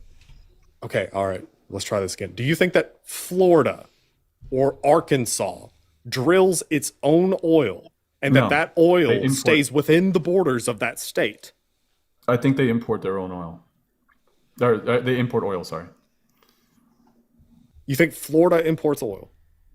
I would imagine. I'm actually not sure how much they drill, to be honest, and I should know that because I'm from there. But the point is that like you're breaking it down on a state level, and that's not how it works. There are goods that move across state lines or whatever, but you're saying that, well, in Texas, gas prices are low because about half, yeah. What? They're about half of California, and that's okay because of oil drilling regulation. Yes. No. It is. Do you want me to go down? It's not because of oil drilling regulation, dude. I'm not saying it's drilling. I'm saying it's. That's what we've been talking about. Hold on. It's not. Dude, I feel like you're trying to do a gotcha. I'm not trying to say that the regulation isn't solely on the drilling. We already said we already said we agree we need to have drilling standards for safety. Okay, we agree on that level. Okay. What I'm saying is that when you have energy like carbon intensity standards, you're going to increase the price. Okay, when you're trying to abstract it to regulation broadly. This is no. You're trying that's to what the conversation was abstract about. it to regulation broadly because when we break it down to drilling, you agree that regulation is required for drilling of oil, right? Yes, and you agree that regulation will increase the price. No. Hold on. It is required, but it will increase the price. That's the trade-off. Is safety is it required? For higher prices? Why is it required? Safety for who? The people living wherever it might be drilled, and the water and whatever. Correct. And why is it that regulation is there? To protect individuals living there from cancer or whatever else it might cause. So we agree that it's necessary. No. Hold on. Okay. It's because the company will not do it on their own. They won't do it unless it's required. Yeah, sure. Okay. So we agree that regulation, it is necessary, which means that there is a cost that is coming from the taxpayer going for safety. Correct. Yes. For safety, because this is an inherently unsafe company. I'm Therefore, there's a 100% with you. cost that is being borne by the American people for this industry to exist. We're walking And down the that, same that path. cost is the form of regulating that company because they suck and they would totally cut corners if they could. And so because of that, we have to like sit over their shoulder and make sure that they're not cutting corners. I've agreed with you Because they 10 want to times. maximize profits by any means necessary. I've agreed with you 11 times. Okay. So you agree with me that's the point that we Okay. have been trying to make to you I've for the said- last Nemo, from the beginning, I said I agree with you. However, that does not explain the discrepancy why gas in California, why oil or gas prices are over $5, and in Texas and Florida, which have the same safety regulations, it's less than half, right? Because these are federal regulations that you're talking about, right? Yes. Okay, so are you ready to get into the state regulations that makes up the difference? The state regulations on oil drilling? Not drilling. You're talking about Can we move regulations past- broadly. I wasn't talking about regulations. We've been talking about regulation on oil. Jesus fuck. Okay. We were all right. talking about regulations. Holy broadly. shit. This is just I think you know where this is going, and I think you have to dodge it because No, it's not that it's that this conversation has become some esoteric discussion about Nemo, the purpose of regulation. I understand the purpose of regulation, but you guys seem to frame it as that regulation is always a net positive, which is very, very, very disputable to say the least. It's not always a net positive. There's trade-offs, like all economic things. Economics is right. It's a study of trade-offs. Jesus. Okay. What, do you disagree? I don't understand how the conversation became about like economic theory. That's my problem. Is that we were talking about reality. Venezuela and how it's a national security risk for China and Russia to be involved with Venezuela. Yes. Even though China and Russia are literally involved with just about every country in Latin America. Again, And so and you're saying that the only difference there is that, well, money changes hands or something. No, it's not, dude. You're trying to equivocate something that is just totally unequivocated. Like you're trying to say that, being involved with is all the same. We can all just put it all in the same category of being involved with. There's a difference between being involved in Venezuela, where you strip it of its natural resources, and being involved with the U.S., where the U.S. buys your goods and whatever. Where the number, I think we buy more goods from China than any other country does. There's a huge difference there. You're trying to paint that as if it's the same, but there's an enormous mechanical difference there in the way that the exchange is occurring. One is exploitative in nature in Venezuela, and one is mutual in the nature of the U.S. and China. Do you agree with that? No. What part do you disagree with? I mean, honestly, like, I'm just kind of lost because, like, I can already see that we're going to repeat the thing that we were talking about earlier, which is you brought it up. No, it is the distribution of resources or power or money in a society and how that can then be either correctly rather fairly or unfairly considered to be exploitative.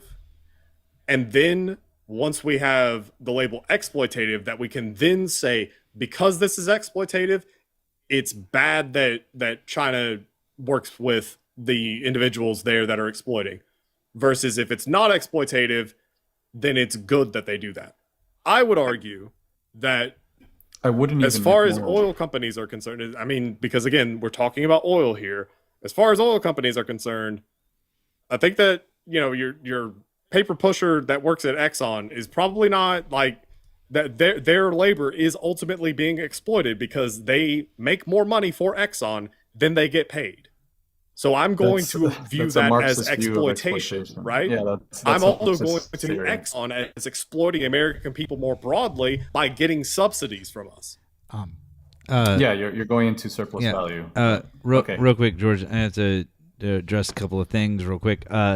Thank you to Chad on the tube for the super chat. Chad wanted to say, this is not a nuclear national security concern. The caller must not realize that nuclear subs are off our coast and that ICBMs exist. Being 3 hours away is completely irrelevant. Thank you, Chad. Appreciate you on the tube. Thank you very much for that, Chad.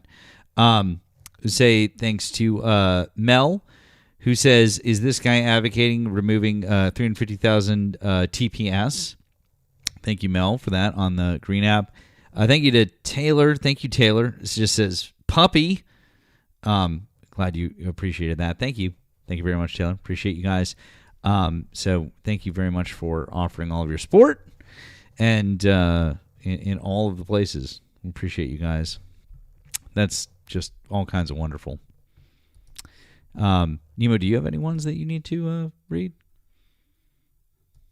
No. Okay. Nobody said anything. Well, that's mean. You guys should send some to Nemo too. We should do that. George, I gotta tell you, this has been it's been fun, but I think we're gonna. This is around about the time we usually wrap things up, so I think we're gonna wrap things up. Maybe we can chat and we chat another time, but I think we're gonna wrap things up for tonight. But you have a good rest of your night. Okay. You too. All right. Have a good night, guys. Take care. Oh, that was rough. Like, I know it was getting boring, and that's why I just kept stopping, because I can have those like crazy granular academic discussion, like theoretical discussions about like economic theory and like political theory. Like, I can have those discussions, but they're fucking boring. Like, there's a reason that Das Kapital is not something that most Marxists read, and it's because it's fucking boring. Like, all of that is Marx, and yet nobody reads it. Why? Because it's like 1,000 pages and it's really fucking dense. It's not a New York Times bestseller, you guys. Not flying off the shelves. Exactly. Okay.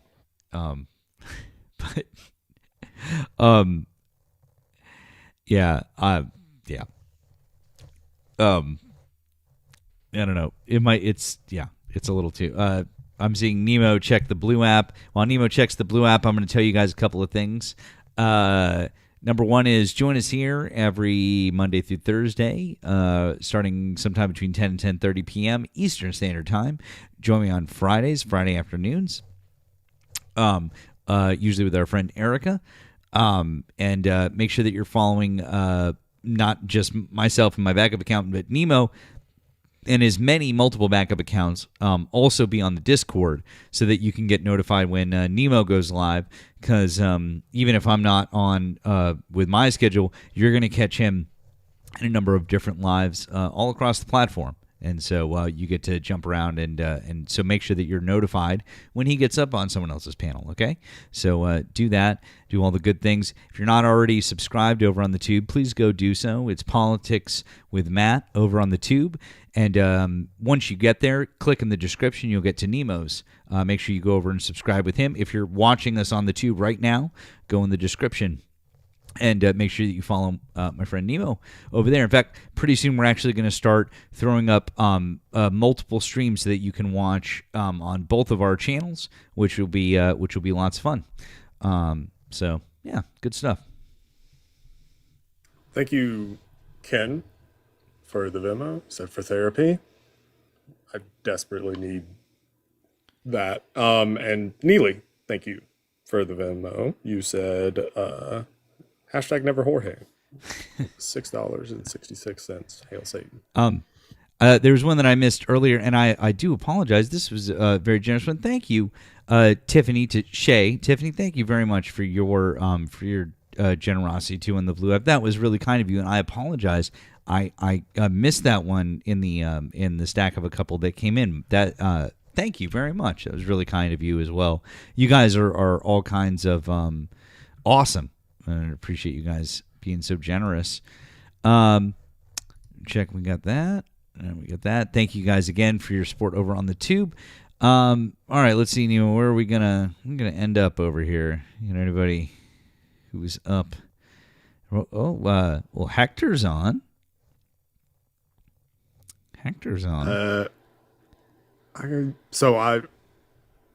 Whenever I look at the lives, it only shows me the thumbnails, so Okay. I can't see who is doing the hosting. I'm pretty sure that He is the one that says regret your vote. Double check. I think it says There's like 400 people in there. Trump supporters indefensible. Looks like Hector is hosting. I'm gonna pop down on my backup and I'll double check. But it looks like he is hosting. Oh, people just said that he's ending. Oh, he's ending? Oh. Well, screw you, Hector.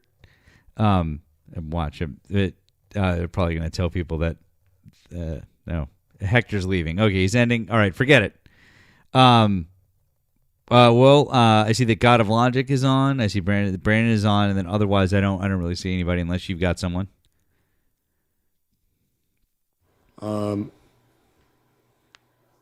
Yeah. I don't see anybody. So yeah, we can do God of Logic. All right. Also, Haley, thank you for the blue app. I appreciate that. Haley, you're awesome. Thanks, Haley. Okay, yeah, let's do God of Logic. It's God.of_logic. Let's do it. No, I know that Hector's on, guys, but Hector's about to end, so that's why we're gonna go to God of Logic. Here, I'll pop the @ right there.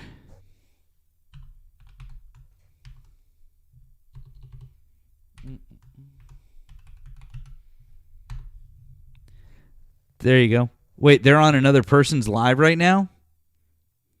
Shit. God damn it. All right, forget it. Just forget it all. Just you guys just go wherever and just tell them that it's Nemo and I and whatever. Exactly. Just anywhere you go, just say it's us, and it'll be everywhere and anywhere. Just do it. All right, we're gonna wrap up. We'll see you guys tomorrow night. All right, talk to you guys later. Bye.